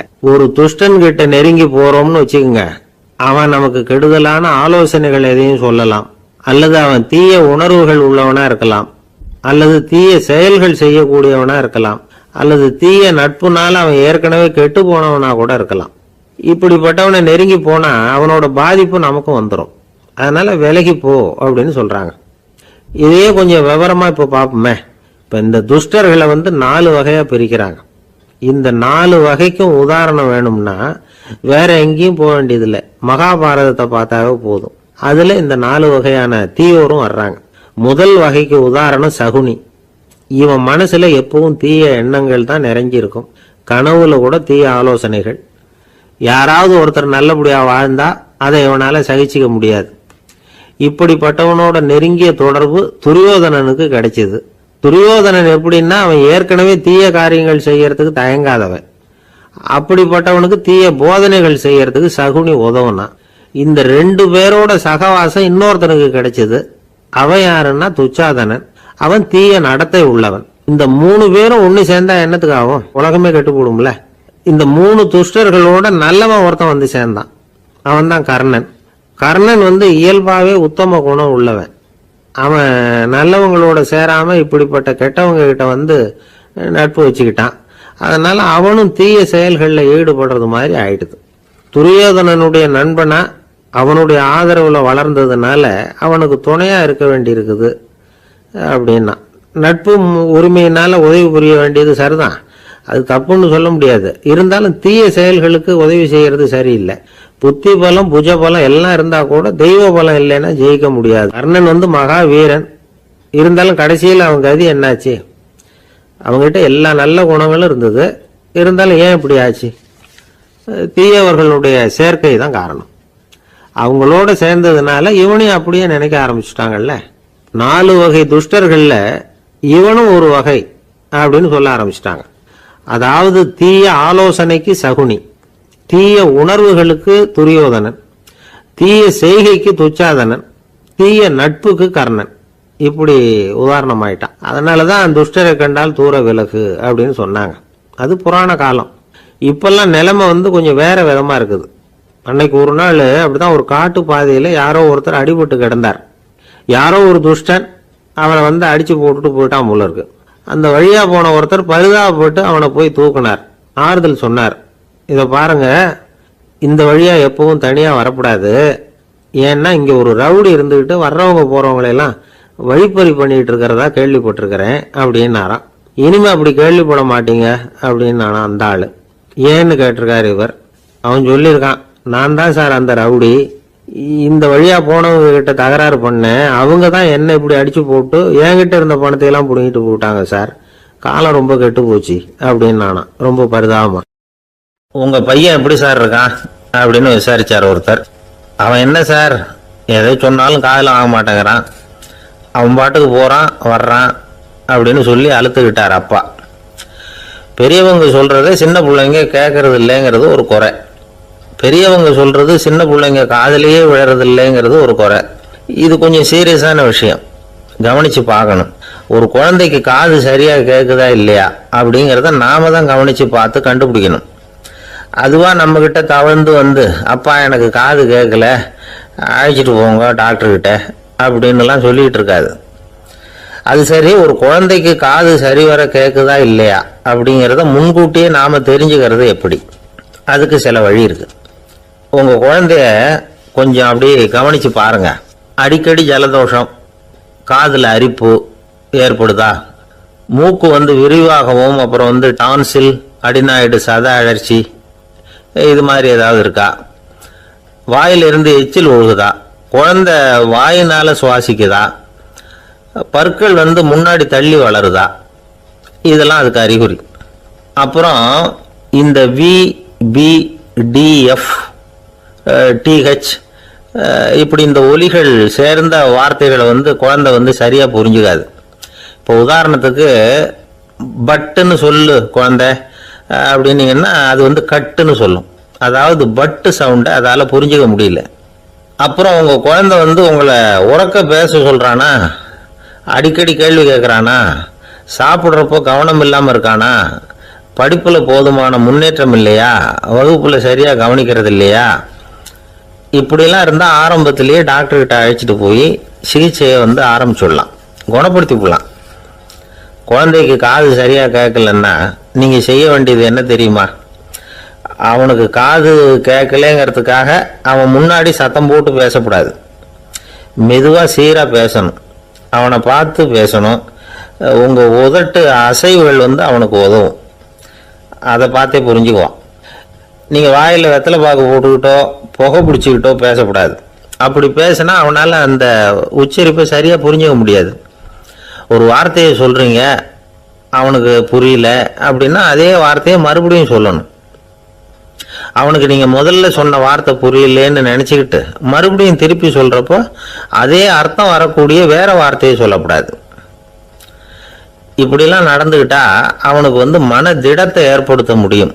இல்லைன்னா அவனுக்கு தாழ்வு மனப்பான்மை வந்துடும். குழந்தைக்கு காது கோளாறுன்னா ஆரம்பத்திலேயே டாக்டர்கிட்ட அழைச்சிட்டு போனா போதும், குணப்படுத்தி விடலாம். அப்புறம் பார்த்துக்கலாமே அப்படின்னு அலட்சியமா இருந்துட்டாதான் கஷ்டம். சில பேர் கோபத்துல சின்ன பிள்ளைங்க காதை பிடிச்சி திருகிறது உண்டு. இது ரொம்ப தப்பு. காது கையோட வந்துட்டா என்ன பண்றது? ஒரு வேடிக்கை கதை, அது கதை தான், நிஜமா நடந்தது இல்லை, அது மாதிரி நடக்கவும் நடக்காது. ஒரு வேடிக்கைக்காக சொல்லப்படுற கதை. அதாவது ஒரு வீட்டில் அப்பா அம்மாவை பார்த்து சொல்லிட்டு இருக்கார், இதை பாரு, நாளைக்கு காலையில் என்னை சீக்கிரம் எழுப்பி விட்டுரு, நான் செங்கல்பட்டு வரைக்கும் போயிட்டு வர வேண்டியிருக்கு அப்படின்னாராம். இதை அவங்க பையன் காதில் வாங்கிட்டு இருக்கான். அப்பாவுக்கு சிரமம் வேண்டாமே அப்படின்னு நினச்சி அவனே காலையில் யாருக்கும் தெரியாமல் எழுந்திரிச்சு புறப்பட்டு செங்கல்பட்டு போட்டான். சாயந்தரமாக திரும்பி வந்தான்.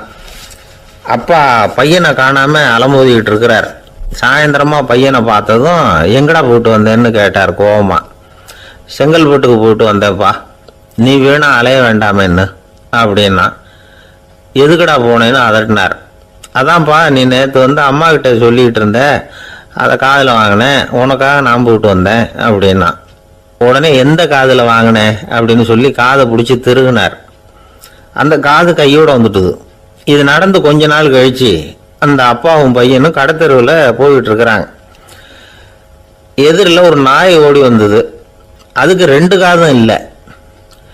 என்ன இது, இந்த நாய்க்குட்டிக்கு 2 காதும் இல்லை அப்படின்னார் அப்பா. அதுக்கு பையன் சொல்கிறான், அப்பா அது 2 தடவை செங்கல்பட்டுக்கு போயிட்டு வந்துடுவோம் அப்படின்னானா. ஒரு ஊரில் ஒரு பெரிய ஞானி இருந்தார். அவர் படுக்கையில் இருந்தார். இன்னும் கொஞ்ச நேரம்தான் அவர் இந்த உலகத்தில் இருக்க போகிறார். அவரை சுற்றி ஏகப்பட்ட கூட்டம். ஏற்கனவே அவருடைய உபதேசங்களை கேட்டவங்க பல பேர் வந்து அவரை சுற்றி நிற்கிறாங்க. அந்த ஞானி மெதுவாக கண்ணை திறந்து பார்க்குறார். எல்லாரும் அவருடைய கடைசி வார்த்தையை கேட்கறதுக்காக அவளோட காத்துக்கிட்டு இருக்கிறாங்க. அந்த ஞானி மெதுவாக பேச ஆரம்பித்தார். நான் என்னுடைய வாழ்நாள் பூராவும் உங்களுக்கு நிறைய போதனைகள் சொல்லிக்கிட்டு இருக்கிறேன். பேரானந்தம், மகிழ்ச்சி, தியானத்தன்மை இதை பற்றியெல்லாம் சொல்லியிருக்கிறேன். இப்போ நான் வேற ஒரு கரைக்கு போயிட்டு இருக்கிறேன். நான் இனிமேல் இந்த கரையில் இருக்க மாட்டேன். நீங்கள் நான் சொன்னதையெல்லாம் கேட்டீங்க, ஆனால் எதையும் நீங்கள் வந்து நடைமுறைப்படுத்தி பார்க்கல. எல்லாம் கேட்டதோடு சரி, அதோடு விட்டுவிட்டீங்க. அப்புறம் அதை தள்ளி போட்டுக்கிட்டே வந்துட்டீங்க. மேலும் அதை தள்ளி போடுறதுல எந்த பிரயோஜனமும் கிடையாது. இப்போ நான் போய்கிட்டு இருக்கிறேன். உங்களில் யாராவது என்னோட வர்றதுக்கு தயாரா அப்படின்னு கேட்டார். அவ்வளவுதான். யாரும் வாயை திறக்கல. ஒரே மௌனம், சத்தமே இல்லை. ஒருத்தர் பார்த்துக்கிட்டே நிற்கிறாங்க. அந்த கூட்டத்தில் ஒரு ஆள் அந்த ஞானி கூடவே 40 வருஷத்துக்கு மேலே இருந்திருக்கிறான். அவனும் வாயை திறக்காம இன்னொருத்தன் முகத்தை பார்த்துக்கிட்டே நிற்கிறான். இந்த சமயத்தில் பின்னாடி நின்றுட்டு இருந்த ஒருத்தன் கையை தூக்கினான். ஞானி அவனை பார்த்தார். சரி, ஒருத்தனுக்காவது நம்மோட வர்றதுக்கு தைரியம் இருக்குது அப்படின்னு நினைச்சார். ஆனால் அந்த ஆள் என்ன சொன்னான் தெரியுமா? ஐயா, நீங்கள் கேட்குறப்போ நான் உடனே எழுந்திருக்கல, கையை மட்டும்தான் தூக்கினேன். என்ன காரணம்னா, நான் எப்படி அடுத்த கரைக்கு வந்து சேர்றதுங்கிறது தெரிஞ்சுக்கிறதுக்காக தான். அந்த விவரத்தை மட்டும் இப்போ உங்ககிட்ட இருந்து நான் தெரிஞ்சுக்க ஆசைப்படுறேன். ஏன்னா இப்போ நான் உங்கள் கூட வர்றதுக்கு தயாராக இல்லை. எவ்வளவோ காரியங்களை நான் இன்னும் இங்கே முடிக்க வேண்டி இருக்குது. வீட்டுக்கு ஒரு விருந்தினர் வந்திருக்கிறார். என்னுடைய இளைய மகனுக்கு கல்யாணம் பண்ணி வைக்கணும். அதனால் இன்னைக்கு உங்கள் கூட வர முடியாது. அது மட்டும் இல்லை, இப்போ உங்கள் கூட அடுத்த கரைக்கு வந்தால் திரும்பி வர முடியாதுன்னு வேற சொல்கிறீங்க. அதனால் இப்போ நான் வரல. இன்னொரு நாள் நிச்சயமாக நான் வர்றேங்க, வந்து உங்களை சந்திக்கிறேன். அதனால் இப்போ நீங்கள் இன்னொரு தடவை எங்களுக்கு விளக்கமாக சொல்லணும். ஏற்கனவே பல தடவை சொல்லியிருக்கிறீங்க. தயவு பண்ணி இப்போ ஒரு தடவை சொன்னீங்கன்னா சௌகரியமாக இருக்கும். அந்த அடுத்த கரையை அடையிறது எப்படி, இப்போ ஒரு தடவை அதை விளக்கமாக சொல்லிட்டீங்கன்னா நல்லா ஞாபகப்படுத்திக்குவேன். அது சரியான சமயம் வர்றப்போ இது எனக்கு உதவியாக இருக்கும் அப்படின்னு நானா. ஆனால் உண்மை என்ன தெரியுமா? அந்த சரியான சமயம் வரவே இல்லை அப்படிங்கிறது தான் உண்மை. இப்படி அந்த கதை முடியும். இந்த கதை வந்து அந்த ஒரு ஆளுக்கு மட்டும் இல்லை, கிட்டத்தட்ட எல்லாருக்குமே அது பொருந்தும் அப்படிங்கிறாங்க விவரம் தெரிஞ்சவங்க. எல்லாருமே அந்த சரியான தருணத்துக்காக தான் காத்துக்கிட்டு இருக்கிறாங்களாம். அதுக்காக ஜோசியம் பார்க்குறாங்க, கைரேகை பார்க்குறாங்க. நாளைக்கு என்ன நடக்குங்கிற ஆவலில் எல்லாரும் காத்துக்கிட்டு இருக்கிறாங்க.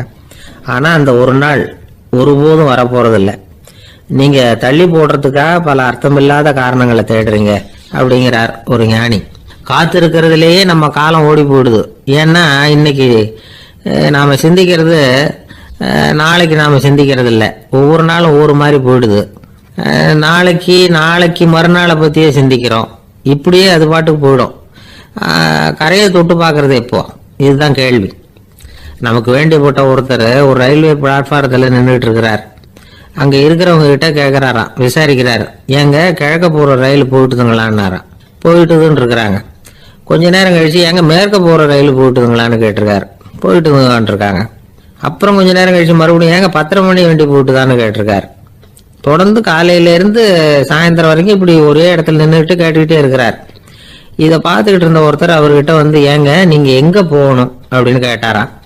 இவர் மெதுவாக சொன்னாராம், இந்த ரயில்வே லைனை தாண்டி அந்த பக்கம் போகணும் அப்படின்னாராம்.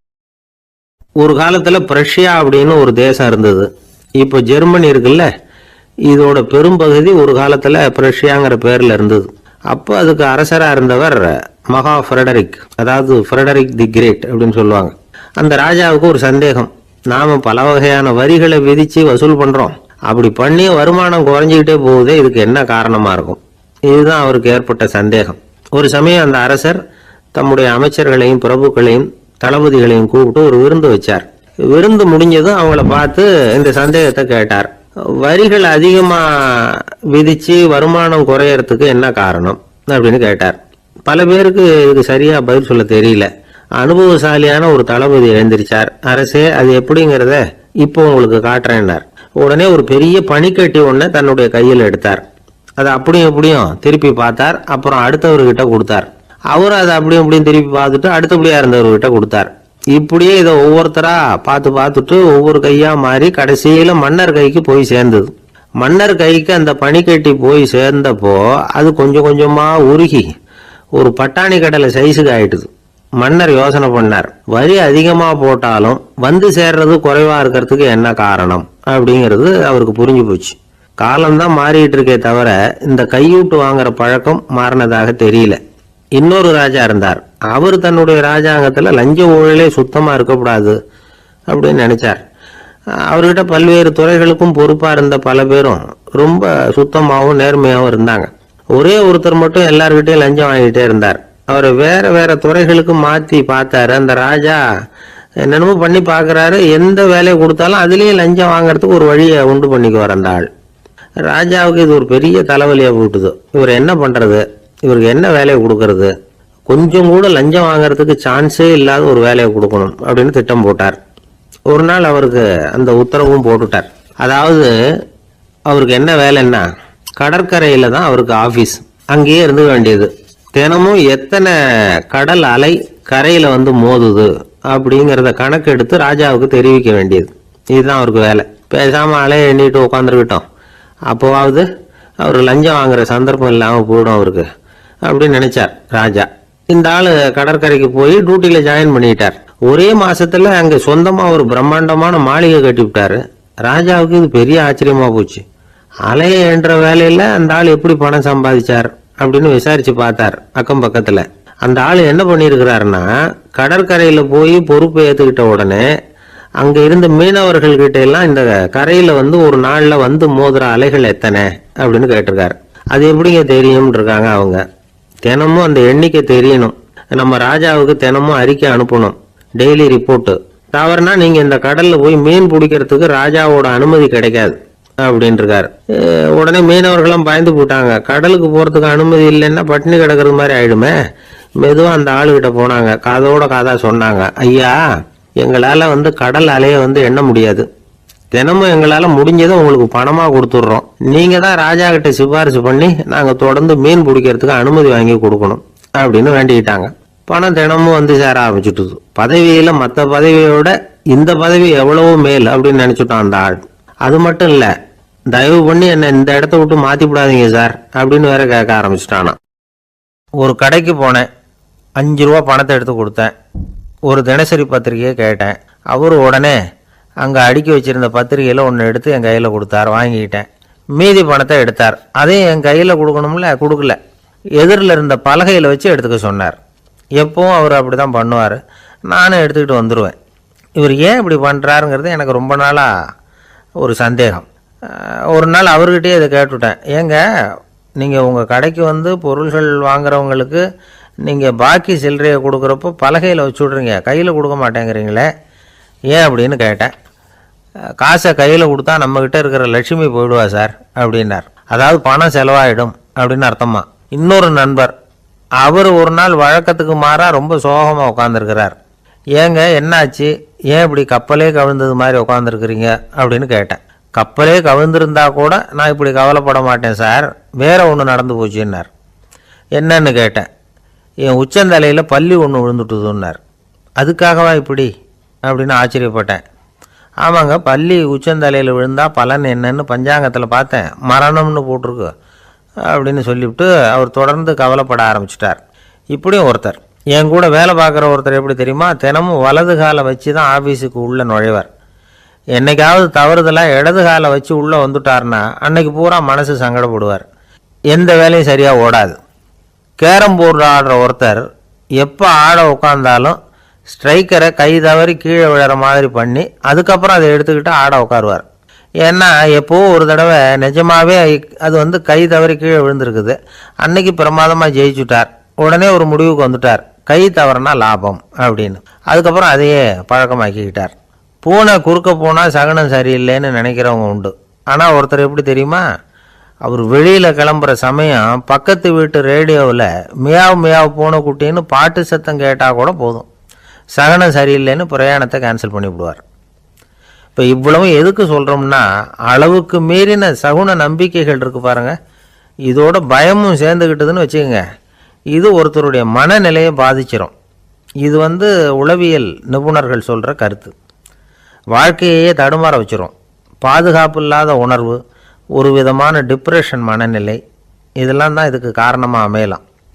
சில பேர் காய்கறி நறுக்க கத்தியை கையில் எடுத்தால் கூட நேரம் சரியாக இருக்கா அப்படின்னு பார்த்துட்டு தான் வேலையை ஆரம்பிக்கிறது வழக்கம். அறிவு தான் மனசுக்கு வாத்தியாராக இருக்கணும், அப்போ தான் வாழ்க்கை நிம்மதியாக இருக்கும். அறிவு மனசு சொல்கிறபடியெல்லாம் கேட்க ஆரம்பிச்சுட்டுதுன்னா இடைஞ்சல் தான். ஒருத்தருக்கு 7ஆம் நம்பர் தான் ராசியான நம்பரான், 7ஆம் தேதி தான் எந்த காரியத்தையும் ஆரம்பிப்பாராம். 7 எழுத்து வர்றது மாதிரி பேரை மாற்றி வச்சுக்கிட்டார். 7 மணிக்கு தான் தினமும் எழுந்திருப்பார். 7ஆம் நம்பர் வீட்டில் தான் குடியிருக்கார். கல்யாணம் கூட 7ஆம் தேதி தான் பண்ணிக்கிட்டார். அவர் ஒரு நாள் குதிரை பந்தயத்துக்கு போனாராம். குதிரையோட பேரையெல்லாம் பார்த்தார். ஒரு குதிரையோட பேர் 7 எழுத்தில் அமைஞ்சிருந்தது. 7 தானே இவருக்கு அதிர்ஷ்ட நம்பர், அதனால் உடனே அது பேரில் பணத்தை கட்டினார். பந்தயம் நடந்தது. என்ன சார் ஆச்சுன்னு கேட்டாங்க.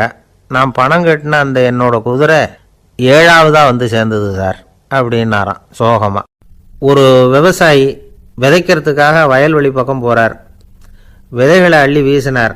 அப்போ என்ன ஆச்சுன்னா, சில விதைகள் பாதை ஓரத்தில் விழுந்தது, சில விதைகள் முள் செடிகள் மண்டி இருந்த புதருக்கு இடையில் விழுந்தது, சில விதைகள் நல்ல நிலத்தில் விழுந்தது. பாதை ஓரத்தில் விழுந்த விதை என்ன ஆச்சுன்னா, அதெல்லாம் பறவைகள் கண்ணில் போட்டுவிட்டுது. உடனே உட்காந்து கொத்தி தின்னுட்டு போட்டுது. அதிகமாக மண் இல்லாத பாறை பகுதியில் விழுந்த விதையெல்லாம் லேசாக வேர் விட்டு முளைக்க ஆரம்பிச்சிது. அதுக்கப்புறம் வேர் கீழேயும் ஆழமாக போக முடியல, மேலேயும் சூரிய வெப்பம் அதிகம் தாங்க முடியல, எல்லாம் காஞ்சி கருகி போட்டுது.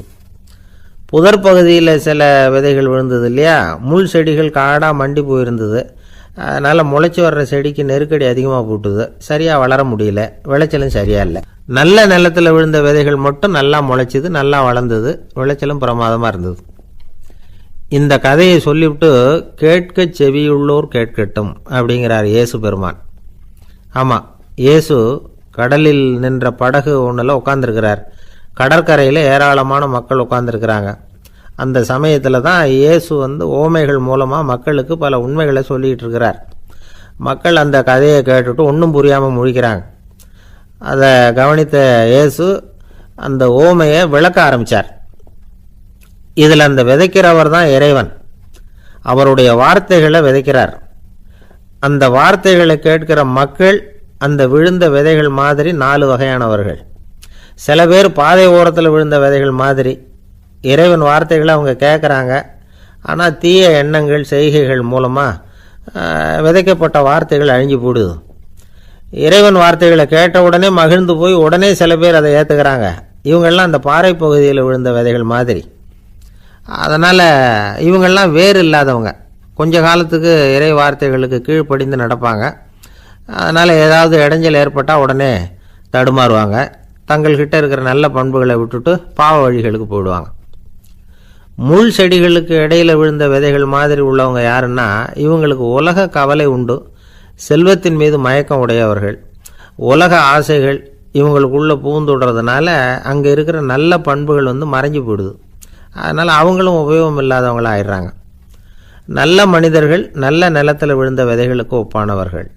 இவங்க இறை வார்த்தையை கேட்குறாங்க, அதை ஏற்றுக்கிறாங்க, அவங்களும் நல்லபடியாக வாழுறாங்க, அடுத்தவங்களுக்கும் உபயோகமாக இருப்பாங்க. இதுதான் இயேசு சொன்ன விளக்கம். நல்ல வார்த்தைகளை கேளுங்கள், நல்ல வார்த்தைகளை ஏற்றுக்கொள்ளுங்கள், அடுத்தவங்களுக்கு உபயோகமாக இருங்க. இதுதான் பெரியவங்கள்லாம் நமக்கு சொல்லுகிற உபதேசம். ஒரு அப்பா தன்னுடைய மகனுக்கு உபதேசம் பண்ணார். இதை பாருப்பா, நல்ல வார்த்தைகளை கேட்கணும், எப்போதுமே மகன் அப்பா பேச்சை கேட்கறது நல்லது அப்படின்னாராம். நீ ஏதாவது ஒரு தப்பு பண்ணால் என் தலையில் ஒரு முடி நரைச்சி வெள்ளையாக போடும்பா, நீ செய்கிற ஒவ்வொரு தப்புக்கும் என் தலையில் ஒவ்வொரு முடி வெள்ளையாயிடும் அப்படின்னாராம்.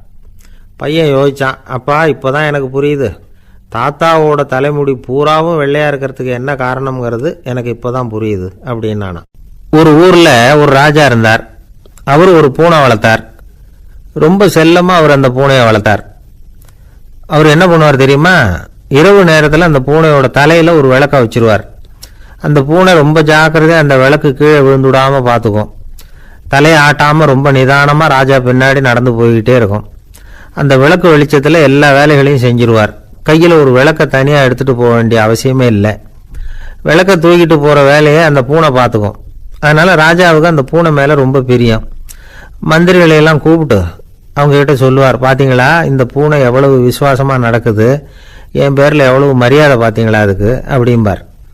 இதை கேட்டுவிட்டு அங்கிருந்த அமைச்சர்களில் ஒருத்தர் சொன்னார், மன்னா நீங்கள் சொல்கிறது சரிதான், இருந்தாலும் இந்த பூனையோட விசுவாசத்தை நாம் கொஞ்சம் சோதித்து பார்க்க வேண்டியிருக்கு அப்படின்னாராம். சரி, உங்கள் ஆசையை ஏன் கெடுக்கணும், நல்லா சோதிச்சு பாருங்க அப்படின்னு சொல்லிவிட்டார் ராஜா. உடனே அந்த அமைச்சர் என்ன பண்ணார் தெரியுமா, எங்கேயோ புறப்பட்டு போனார். ஒரு 5-6 எலிகளை பிடிச்சிட்டு வந்தார். அரண்மனையில் ராஜா ஏதோ வேலை பார்த்துக்கிட்டு இருக்கிறாரு. பக்கத்தில் அந்த பூனை ரொம்ப பணிவாக நின்றுக்கிட்டு இருக்குது. அது தலையில் விளக்கு எரிஞ்சிக்கிட்டு இருக்கு. அமைச்சர் தான் பிடிச்சிட்டு வந்த எலிகளை அந்த பூனை பார்வையில் படுறது மாதிரி எதிரில் விட்டார். அந்த எலிகள்லாம் அங்கேயும் இங்கேயும் ஓட ஆரம்பிச்சுது. அதை பார்த்தது பூனை, அவ்வளவுதான். தலையில் இருக்கிற விளக்கை பற்றியும் கவலைப்படலை, ராஜாவை பற்றியும் கவலைப்படல. ஒரே பாய்ச்சலாக பாஞ்சு எலிகளை துரத்த ஆரம்பிச்சுட்டுது. தலையில் இருந்த விளக்கு எங்கேயோ போய் விழுந்தது, அணைஞ்சு போச்சு. இருட்டில் ராஜா தடுமாற ஆரம்பிச்சுட்டார். இந்த சமயத்தில் அந்த அமைச்சர் மறுபடியும் விளக்கை ஏற்றினார். வெளிச்சம் வந்தது. அதுக்கப்புறம் அந்த அமைச்சர் பேசினார், அரசே, பூனையோட விசுவாசத்தை பார்த்தீங்களா, எலி அது கண்ணில் படுற வரைக்கும் தான் விசுவாசமாக இருந்தது. அது மாதிரி எலியை பார்த்தது எல்லாத்தையும் விட்டுட்டு அதை துரத்த ஆரம்பிச்சுட்டு பார்த்தீங்களா. தான் அந்த பூனையை பற்றி நினைச்சது தப்புங்கிறது அதுக்கப்புறம் தான் அந்த ராஜாவுக்கு புரிஞ்சுதான். சரி, இப்போ எதுக்கு இந்த கதையெல்லாம் அப்படிங்கிறீங்களா, இந்த பூனை மாதிரி தான் நம்ம மனசும். மனசை எவ்வளவுதான் பயிற்சி கொடுத்து பக்குவமாக வச்சிருந்தாலும் பார்க்கறதுக்கு பரமசாது மாதிரி தான் இருக்கும். பார்க்க வேண்டியதை பார்த்துட்டுதுன்னா பாஞ்சிரும். இந்த பூனை மாதிரி புலன் இன்ப பொருள்கள் கிட்டாத வரைக்கும் மனம் அடங்கி இருக்கிறது மாதிரி தான் தெரியும். கொஞ்சம் வாய்ப்பு கிடைச்சாலும் அது குதிக்க ஆரம்பிச்சிரும், தப்பு பண்ண ஆரம்பிச்சிரும். பெரிய பெரிய முனிவர்கள் வாழ்க்கையில் நடந்த வீழ்ச்சி இதை தான் நிரூபிக்குது. புலன்களின் ஆற்றல் அதிகம், அதனால மனக்கட்டுப்பாடு பயிற்சிகளில் ரொம்ப எச்சரிக்கையாக இருக்கணுங்கிறார் சுவாமி சிவானந்தர். மது பழக்கத்தையே விட்டுவிட்டேன்னு உறுதியாக இருப்பான். கடை கண்ணில் பட்டுவிட்டதுன்னா கால் அவனை கேட்காமலே இழுத்துக்கிட்டு உள்ளே போயிடும். இதுதான் மனசுங்கிறது. அதுதான் அந்த ராஜா வளர்த்த பூனை. நம்மால் ஒருத்தன் அந்த ராஜா பூனை தலையில் விளக்க வச்சது மாதிரி இவன் தன்னுடைய தலையிலேயே ஒரு விளக்கை ஏற்றி வச்சுக்கிட்டு என்னத்தையும் தேட ஆரம்பித்தான். தேடிக்கிட்டு இருக்கிறான். தலையை ஆட்டாமல் நிதானமாக நடந்து ரொம்ப நேரமாக தேடிட்டு இருக்கிறான். அந்த சமயம் அங்கே வந்த ஒருத்தர், என்னத்தை தேடுறீங்கன்னு கேட்டார். அதுதான் மறந்து போச்சு அப்படின்னு இழுத்தான். சரி, கொஞ்சம் இப்படி உட்காருங்க, ஞாபகம் வந்ததும் தேட ஆரம்பிக்கலாம் அப்படின்னார் அவர். இவன் கொஞ்ச நேரம் உட்காந்து யோசிச்சான். அப்புறம் திடீர்னு எழுந்திரிச்சான். ஞாபகம் வந்துட்டுதுன்னா. என்னன்னு கேட்டார். எங்கள் வீட்டில் இருந்த விளக்கை எங்கே வச்சேன்னு தெரியல, அதை தான் தேடிக்கிட்டு இருக்கிறேன், ஏற்றி வைக்கலாம்னு பார்க்குறேன் அப்படின்னா. ஒரு ராஜா இருந்தார்.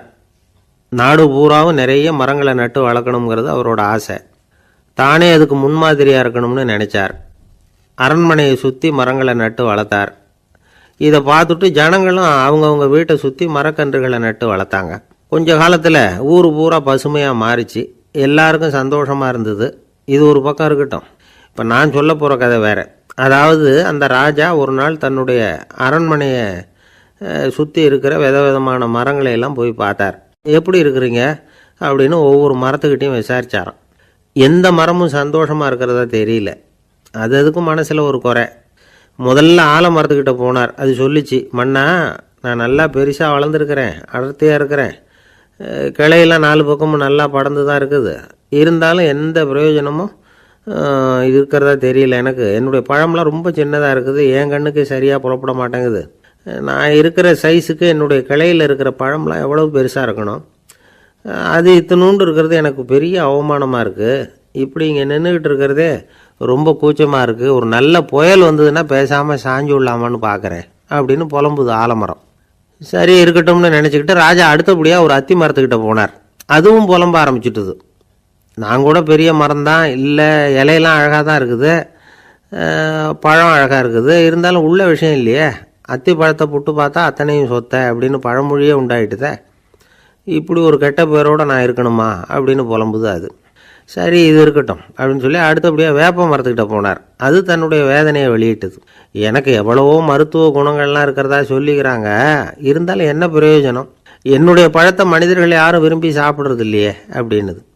ராஜா அடுத்தாப்புல இருந்து ஒரு பனை மரத்துக்கிட்ட போனார். நான் நல்லா உயரமாக தான் வளர்ந்துருக்கிறேன், மற்ற மரங்கள்லாம் என்னை அண்ணாந்து தான் பார்க்கணும், இருந்தாலும் என்கிட்ட நிழலுக்காக யாரும் ஒதுங்கிறது இல்லையே அப்படின்னுது. என்ன இது எல்லா மரமும் இப்படி திருப்தி இல்லாமல் இருந்துக்கிட்டு இருக்குதே அப்படின்னு நினச்சிக்கிட்டே ராஜா அடுத்தபடியாக அங்கே இருந்த ஒரு பைன் மரத்துக்கிட்ட போனார். அழகாக உயரமாக பசுமையாக தான் இருந்தது, ஆனால் பழமோ பூவோ கிடையாது. அதை நினச்சி அது வருத்தப்பட்டுக்கிட்டு இருக்குது. ஓக் மரம் அது ஒன்று நின்றுட்டு இருந்தது. அது என்ன சொல்லிச்சுன்னா, இலை உதிர் காலத்தில் என் மேலே இருக்கிற எல்லா இலைகளும் உதிர்ந்து போடுது, முடி கொட்டின மனிதர்கள் மாதிரி மொட்டையாக நான் நிற்க வேண்டியிருக்குது, என்ன வாழ்க்கை இது அப்படின்னு சொல்லி அழுத்துக்கிட்டது.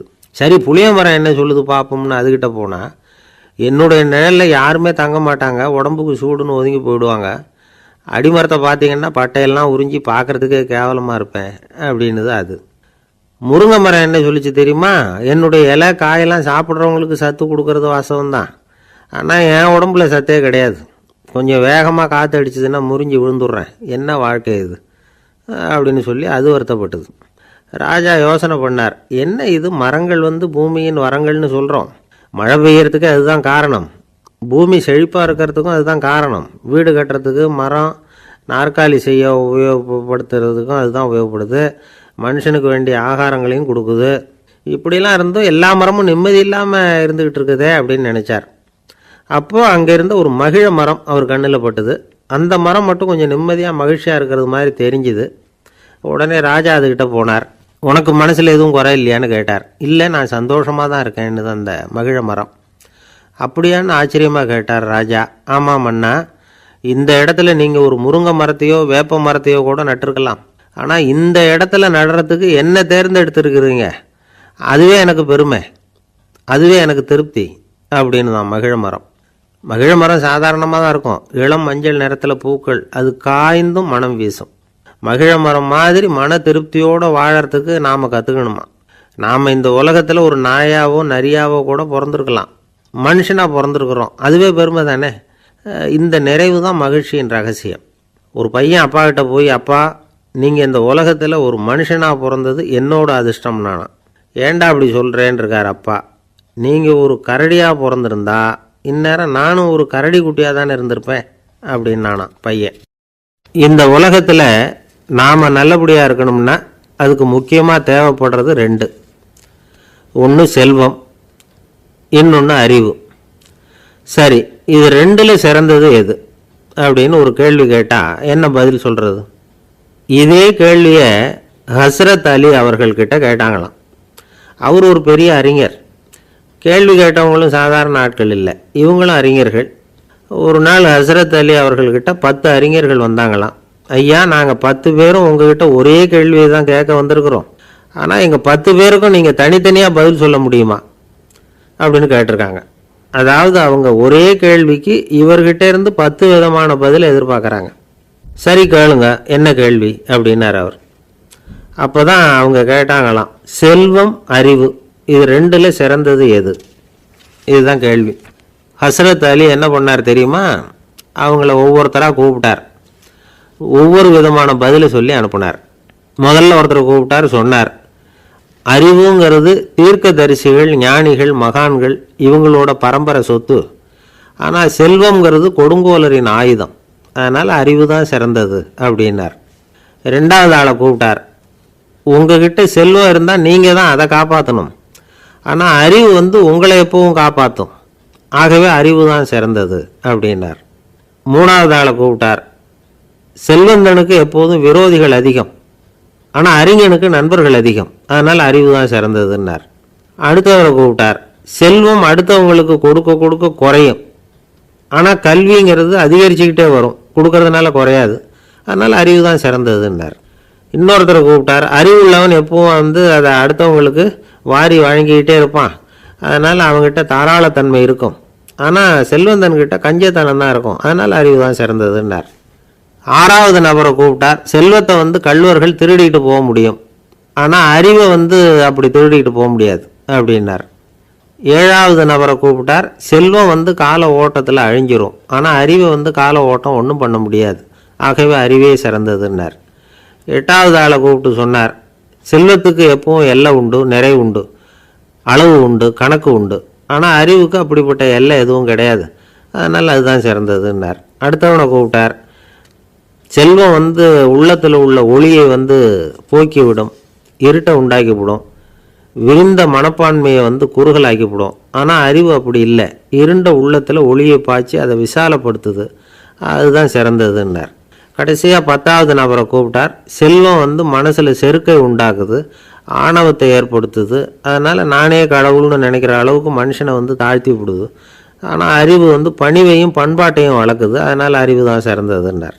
ஆக இப்படி 10 பேருக்கும் 10 விதமாக பதில் சொன்னது மூலமாக ஹஸ்ரத் அலி அவர்கள் அறிவு தான் செல்வத்தை விட சிறந்தது அப்படிங்கிறதுக்கு 10 காரணங்களை சுட்டி காட்டியிருக்கார். அந்த அறிஞர் 10 பேர் கேட்ட ஒரே கேள்விக்கு 10 பதில் சொன்னார். நமக்கு வேண்டிய ஒருத்தர் 10 பேர் கேட்ட கேள்விக்கு ஒரே பதில் சொல்லி சமாளித்தார். கேள்வி என்ன தெரியுமா? என்கிட்ட வாங்கின கடனை எப்போயா திருப்பி கொடுக்க போகிற? இதுதான் அந்த 10 பேரும் கேட்ட ஒரே கேள்வி. இந்த மாதம் 26ஆம் தேதி தந்துடுறேன் அப்படிங்கிற ஒரே பதில் சொல்லி அவ்வளவு பேரையும் இவர் அனுப்பி வச்சுட்டாராம். எல்லாரும் போனதுக்கப்புறம் இவரை தனியாக கூப்பிட்டு கேட்டிருக்கிறாங்க. அது என்ன சார் கணக்கு, 26ஆம் தேதி அன்னைக்கு என்ன அதிசயம் நடக்க போகுது அப்படின்னு கேட்டிருக்காங்க. அதிசயம் அன்னைக்கு இல்லை, அதுக்கு நாளே நடக்க போகுதுன்னாராம். விவரமாக சொல்லுங்கன்னு இருக்காங்க. வேறு ஒன்றும் இல்லைங்க, 26ஆம் தேதி தானே எல்லாரையும் வர சொல்லியிருக்கிறேன், அதுக்கு நாளே நான் புறப்பட்டு தலைமறைவாயிட போகிறேன் அப்படின்னாராம் ரொம்ப பெருமையாக. துருக்மேனியாவில் அஷ்காபாத் அப்படின்னு ஒரு நகரத்தில் ஒரு புவியியல் விஞ்ஞானி இருந்தார். அவர் ஒரு நாய்க்குட்டி வளர்த்தார். ஒரு நாள் முன்னிரவு நேரம் ஒரு மேஜைக்கு முன்னாடி உட்காந்து அந்த விஞ்ஞானி ஏதோ கணக்கு போட்டுக்கிட்டு இருக்கிறார். அவருக்கு ஒரு சின்ன பெண் குழந்தை, அது தொட்டிலில் தூங்கிட்டு இருக்குது. அந்த நாய்க்குட்டியும் ஒரு மூலையில் படுத்து அது பாட்டுக்கு தூங்கிட்டு இருந்தது. ஒரே அமைதி. அந்த நேரத்தில் திடீர்னு அந்த நாய்க்குட்டி துள்ளி எழுந்திரிச்சது, நேராக குழந்தைகிட்ட ஓடிச்சு. அந்த குழந்தைய அது போட்டிருந்த ட்ரெஸ்ஸோடு சேர்த்து கவ்வி தூக்குச்சு, தூக்கிக்கிட்டு வாசல் பக்கம் ஓடிச்சு. நாய்க்குட்டி குழந்தைய கவ்வி தூக்க முடியுமாங்கிற சந்தேகம் உங்களுக்கு இல்லையா? நீங்கள் நம்ம ஊர் நாய்க்குட்டியவே பார்த்து பழக்கப்பட்டிருக்கீங்க, அதனால் நம்புறதுக்கு சிரமமாக இருக்கும். அந்த ஊர்லெலாம் அது ரொம்ப ஸ்ட்ராங்காக இருக்கும், ஒரு ஏதோ கண்ணுக்குட்டி மாதிரி இருக்கும். விஞ்ஞானி அதை பார்த்துட்டார். உடனே அந்த நாய்க்கு வெறி பிடிச்சிட்டுதுன்னு முடிவு பண்ணிவிட்டு தன்னோட கை துப்பாக்கியை எடுத்துக்கிட்டு ஓடி வந்தார். அவர் வெளியில் நாய்க்குட்டி எங்கே அப்படின்னு பார்த்து தேடுறார். அந்த நேரத்தில் அந்த வீடு இடிஞ்சு விழுது. காரணம் பூமி அதிர்ச்சி. இப்படி பூமி அதிர்ச்சி உண்டாக போகுதுங்கிறது அந்த நாய்க்குட்டிக்கு முன்னாடியே தெரிஞ்சு போச்சு. அதுதான் குழந்தைய தூக்கிட்டு வெளியில் ஓடி வந்திருக்குது. அது மூலமாக அந்த குடும்பத்தையே காப்பாற்றிருக்குது அந்த நாய்க்குட்டி. இந்த சம்பவம் நடக்கிறதுக்கு 3 நாளைக்கு முன்னாடியே சில பிராணிகளுக்கு இப்படி நடக்க போகுதுங்கிறது தெரிஞ்சிருக்குதான். ஆமாம், அந்த நகரத்தில் 3 நாளைக்கு முன்னாடியே பாம்பு, பல்லி இதெல்லாம் அது தங்கியிருந்த வலையை விட்டு வெளியில் ஓடி வந்துட்டுது. அதே மாதிரி அங்கே இருந்த புறாவெல்லாம் பறந்து போயிடுச்சான். இதே மாதிரி யுகோஸ்லோவியாவில் கூட ஒரு நகரம், அங்கே ஒரு நாள் ராத்திரி ஒரு மிருக காட்சி சாலையில் திடீர்னு ஒரு பெரிய கலவரம், கூச்சல், குழப்பம். அங்கே இருந்த கழுதை, புலி, யானை, பறவை எல்லாம் கண்ணாபின்னான்னு கத்த ஆரம்பிச்சுட்டுது. நீர் யானை அதுக்குன்னு போடப்பட்டிருந்த தடுப்பையே தாண்டி குதித்து வெளியில் வந்துட்டு தான். மறுநாள் தான் எல்லாருக்கும் விஷயம் புரிஞ்சுது. அடுத்த நாள் காலையில் அங்கே பூமி அதிர்ச்சி உண்டாயிட்டுது. இப்போ பாருங்கள், அதாவது மனுஷனை போய் தீர்க்க தரிசி அது இதுன்னு சொல்லிகிட்டு இருக்கிறோம், இவனை விட அது பரவாயில்லைன்னு தோணுது. அதாவது மிருகங்கள் ஒன்று நடக்க போகுதுங்கிறத முன்னாடியே புரிஞ்சுக்குதே. சரி, இதெல்லாம் எப்படி அது முன்கூட்டி புரிஞ்சுக்குது? அதுதான் படைப்பு ரகசியம். அதை கண்டுபிடிக்கிறதுக்கு தான் மனுஷன் ஆராய்ச்சி பண்ணிகிட்டு இருக்கிறான். விஞ்ஞானிகளோட ஆராய்ச்சியெல்லாம் ஒரு பக்கம் இருக்கட்டும், வீட்டுக்குள்ளேயே சில ஆராய்ச்சி பண்ணி பாருங்களேன். இப்போ சில யோசனை சொல்லி அதை சோதனை பண்ணி பாருங்க அப்படின்னு ஒருத்தர் சொன்னாராம். அதாவது இப்போ மழை வருமா வராதா அப்படின்னு தெரிஞ்சுக்கணுமா, உடனே ஒரு பூனைக்குட்டி பின்னாடியே மெதுவாக போய் அது என்ன செய்யுதுன்னு கவனித்து பார்க்கணும். பூனைக்குட்டி தன்னோட பாதத்தினால சுகத்தில் வந்து அப்படி கீறிக்கிட்டு இருக்கும். அப்படி கீறினா கண்டிப்பாக மழை வரும். சில சமயம் பூனைக்குட்டி அப்படி மல்லாந்து படுத்துக்கிட்டு பாதத்தை உயர தூக்கும், அப்படியும் இப்படியும் புரளும். இப்படி செஞ்சதுன்னா அன்னைக்கும் மழை இருக்காது. அதனால் முன்னாடி இருந்தது மழை வர்றதுக்கு அறிகுறி, இது மழை இல்லைங்கிறதுக்கு அறிகுறி.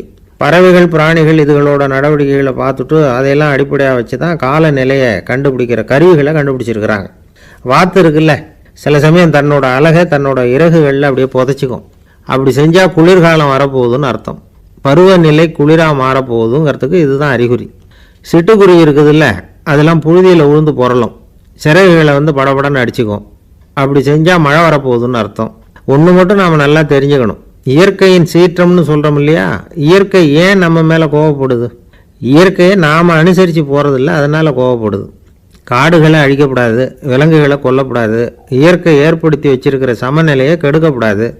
அதை புரிஞ்சுக்கிட்டு வாழ்ந்தோம்னா பூமியை நடுங்காது, நாமளும் நடுங்க வேண்டிய அவசியம் இருக்காது. ஒருத்தர் இருந்தார், சாராய கடைக்கு போனாராம், நிறைய சாப்பிட்டார். அப்புறம் சொன்னார், இது ரொம்ப அற்புதமான சரக்கு போல இருக்குது, உள்ளே போன உடனே இந்த பூமியே நடுங்கிறது மாதிரி இருக்குது எனக்கு அப்படின்னாராம்.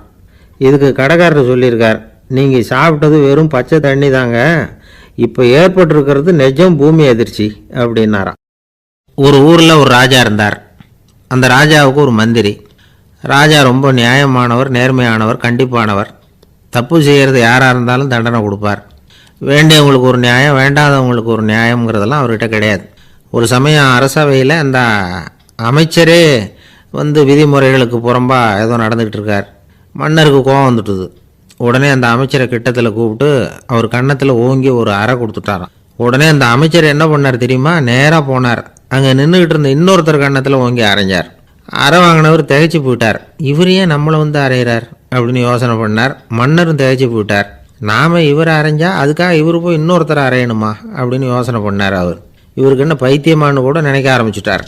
ஆனால் என்ன ஆச்சுன்னா, அப்புறம் அமைச்சர் அவர் கவனிச்சுக்கிட்டு இருந்தாரா, அவர் இன்னொருத்தர் அரைஞ்சார் இல்லையா, அந்த அறை வாங்கின ஆசாமியை பார்த்து கத்திக்கிட்டு இருந்தார். யார்? அமைச்சர். ஏன்பா என்கிட்ட அறையை வாங்கிக்கிட்டு இப்படி விவரம் இல்லாமல் நின்றுட்டு இருக்கிறிய, நான் உனக்கு கொடுத்ததை நீ வேற யாருக்கிட்டையாவது கொடுத்துரு அப்படின்னார். உடனே அந்த ஆள் பார்த்தான், தனக்கு அடுத்தபடியாக நின்றுக்கிட்டு இருந்தவனை ஓங்கி ஒரு அறை அரைஞ்சான். அவன் கண்ணத்தை தடவிட்டே யோசனை பண்ணான். இது ஏதோ புரிஞ்சுக்கிட்ட மாதிரி அடுத்தாப்பில் நின்றுக்கிட்டு இருந்தவனை அரைஞ்சான். இப்படி இந்த அறை வந்து மாறி மாறி போய்கிட்டே இருக்குது. ஊர் பூரா பிரயாணம் பண்ண ஆரம்பிச்சுட்டுது. அன்னைக்கு ராத்திரி அந்த ராஜா படுக்கிறதுக்காக போனார். அந்த நேரம் பார்த்து அவர் கன்னத்தில் பலார்னு ஒரு அறை விழுந்தது. நம்மளே அரையிறது யாரு அப்படின்னு அதிர்ச்சியோட மன்னர் திரும்பி பார்க்குறாரு. அரைஞ்சது அவரோட மனைவி. என்னாச்சு உனக்குன்னு கத்துனார் ராஜா. உங்களுக்கு தெரியாதா, ஊர் பூரா ஒருத்தர் மாற்றி ஒருத்தர் மூலமாக இந்த அறை வந்து பிரயாணம் பண்ணிட்டு வருது அப்படின்னாங்க அந்த அம்மா. அப்படின்னா ஆரம்பித்த இடத்துக்கே வந்துட்டுதா அப்படின்னாராம் மன்னர். என்ன சொல்கிறீங்கன்னு கேட்டிருக்காங்க. இவர் விவரத்தை சொன்னாராம். அப்படின்னா நீங்கள் ஆரம்பித்து வச்ச இந்த விளையாட்டை நான் முடிச்சு வச்சுட்டேன் அப்படின்னாங்களாம் அந்த அம்மா. மறுநாள் காலை மறுபடியும் அரசவை கூடிச்சு அந்த அமைச்சர் மன்னரை பார்த்து கேட்டார், என்ன மகாராஜா, என்கிட்ட கொடுத்ததை திருப்பி வாங்கிட்டீங்களா அப்படின்னாராம். இப்படி நடக்கும்னு நான் எதிர்பார்க்கவே இல்லைன்னார் மன்னர். ஆனால் நான் எதிர்பார்த்தேன், அது எங்கே போயிட போகுது, ஊர் பூரா சுற்றி கடைசியில் உங்ககிட்ட தான் வந்து சேரும் அப்படிங்கிறது எனக்கு தெரியும் அப்படின்னார் அமைச்சர். இந்த கதை வந்து வேடிக்கையாக இருந்தால் கூட இதில் உள்ள கருத்து முக்கியமானது.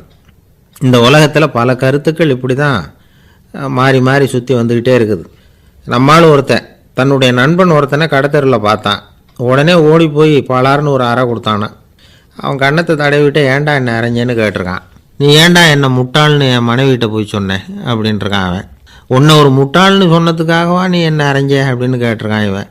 டேய், நான் அதுக்காக அறையலப்பா, அது ஒரு பெரிய ரகசியம், நான் முட்டாளுங்கிறது. அந்த ரகசியத்தை நீ வந்து ஏன் எங்கள் வீட்டில் போய் சொன்னேன், அதுக்காக தான் அரைஞ்சேன் அப்படின்னு நான் அவன். பக்தின்னு சொல்கிறோம் இல்லையா, அது வந்து 3 வகைப்படும் அப்படிங்கிறார் ஒரு பெரியவர். அது என்ன 3 வகைன்னா, தெய்வ பக்தி, அடியார்கள் பக்தி, குரு பக்தி. அடியார் பக்தியை விட தெய்வ பக்தியை விட குரு பக்தி தான் ரொம்பவும் சிறந்ததுங்கிறார் அவர். தெய்வத்துக்கிட்ட செஞ்ச பாவம் குருநாதர்கிட்ட தீர்ந்துருமா, குருநாதர்கிட்ட செஞ்ச பாவம் தெய்வத்துக்கிட்ட போனாலும் தீராதான். இப்படி பெரியவங்களாம் சொல்லி வச்சுருக்கிறாங்க. ஒரு காடு, அங்கே அயோத தௌமியர் அப்படின்னு ஒரு தபோதனர், அவர் பல மாணவர்களை ஒன்றா சேர்த்து ஒரு குருகுலம் நடத்திக்கிட்டு இருக்கிறார். பல தரப்பட்டவங்க, பல திறப்பட்டவங்க மாணவர்கள் அதில் சேர்ந்து படிச்சுக்கிட்டு இருக்கிறாங்க. பாஞ்சால ராஜகுமாரன் ஒருத்தனும் அந்த குருகுலத்தில் சேர்ந்து படிச்சுக்கிட்டு இருக்கிறான். அவன் பேர் ஆருணி. பெரிய இடத்து புள்ள, இருந்தாலும் படுப்பில் ரொம்ப கெட்டிக்காரனாக இருந்தான். அவன் தான் அங்கே முதல் மாணவன். ஒரு நாள் குருநாதர் அந்த அரசகுமாரனை கூப்பிட்டார். நம்ம குருகுலத்துக்கு சொந்தமான வயலில் தண்ணீர் பெருகி வெள்ளம் வந்து பயிரை வந்து அழிக்குதான், அதனால் நீ போய் மடையை அடைச்சிட்டு வந்துரு அப்படின்னார். அந்த அரசகுமாரன் உடனே புறப்பட்டான். குருநாதர் சொல்லிட்டார்ல, உடனே புறப்பட்டான். நான் பெரிய இடத்து பிள்ளையாச்சே, ராஜகுமாரனாச்சே, ரொம்ப செல்வாக்கூட வளர்ந்தவனாச்சே, நான் போய் வயலில் இறங்கி வேலை செய்கிறதா அப்படின்னுலாம் அவன் நினைக்கல. குருநாதர் கட்டளையை நிறைவேற்ற வேண்டியது நம்ம கடமை அப்படின்னு நினச்சான். உடனே ஒரு மண்வெட்டியை தூக்கி தோளில் வச்சுக்கிட்டு புறப்பட்டு போயிட்டான். வயலுக்கு போனான். பார்த்தான், தண்ணி கரையை உடச்சிக்கிட்டு வயலுக்குள்ளே ஏகமாக பாஞ்சிக்கிட்டு இருக்குது. இவன் மண்வெட்டியால் களிமண்ணை புல்லோடு சேர்த்து புல் பற்ற மாதிரி வெட்டி வெட்டி போட்டான். இருந்தாலும் மடையை அடைக்க முடியல. தண்ணி அதை மீறி வந்துக்கிட்டே இருக்குது. தண்ணி வந்து வேகமாக வயலுக்குள்ளே போய்கிட்டே இருக்குது. போடுற பத்தையெல்லாம் கரைஞ்சி கரைஞ்சி போயிட்டுருக்கு. இருந்தாலும் இவன் தன்னுடைய முயற்சியை கைவிடலை. வெட்டி வெட்டி போட்டுக்கிட்டே இருக்கிறான். காலையில் அங்கே போனவன் சாயந்தரம் வரைக்கும் இப்படி செஞ்சுக்கிட்டு இருக்கிறான். உடம்பும் மனசும் ரொம்பவும் சோர்ந்து போச்சு. இருந்தாலும் குருநாதர் இட்ட கட்டளையை நிறைவேற்றாமல் இருக்கிறோமேங்கிற ஒரு குறை அவனுக்கு இருக்குது. குரு கட்டளையை நிறைவேற்றாத நான் வந்து இன்னமும் இருக்கணுமா அப்படின்னு யோசனை பண்ண ஆரம்பிச்சிட்டான். என்ன செய்யலாம்னு பார்த்தான். நம்ம குருநாதர் இட்ட பணிக்காக இந்த உடம்பையே தியாகம் பண்ணலாம் அப்படின்னு முடிவு பண்ணான்.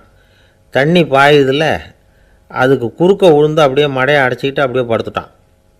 இது மற்றவங்களுக்கு தெரியாது. அன்னைக்கு ராத்திரி ஒரு விளக்கு முன்னாடி உட்காந்து குருநாதர் பிள்ளைங்களுக்கு பாடம் சொல்லி கொடுத்துக்கிட்டு இருக்கிறார். முதல் வரிசையில் இருக்கக்கூடிய ராஜகுமாரனை காணலை. நம்ம ஆருணி எங்கே போனா அப்படின்னு சொல்லி மற்ற மாணவர்களை விசாரித்தார். இப்போ அவங்க சொன்னாங்க, சுவாமி அவன் காலையில் வயலுக்கு வந்து மடையை அடைக்கிறதுக்காக போனான், நீங்கள் தான் போக சொன்னீங்க, இன்னும் திரும்பி வரல அப்படின்னு அவர் பையன். குருநாதர் உடனே ஒரு தீவெட்டி எடுத்துக்கிட்டு மாணவர்களை அழைச்சிக்கிட்டு வயலுக்கு போனார். அங்கே போய் பார்த்தா ஆளை காணும். ஆருணி ஆருணின்னு சொல்லி சத்தம் போட்டு கூப்பிட்டு பார்க்குறார். நான் இங்கே இருக்கேன் குருநாதா அப்படின்னு காலுக்கு அடியிலேருந்து ஒரு சத்தம் வருது. குனிஞ்சு பார்த்தா அவன் மடையில் படுத்துருக்குறான். என்னப்பா இதுன்னார். காலையிலேருந்து இந்த மடையை அடைச்சி பார்த்தேன் சுவாமி, முடியல, அதனால் இப்படி குறுக்க படுத்துட்டேன். என்னை தாண்டறதுக்கு பயந்து போய் தண்ணியை தேங்கி நின்றுட்டுது அப்படின்னா. அவனுடைய குரு பக்தியையும்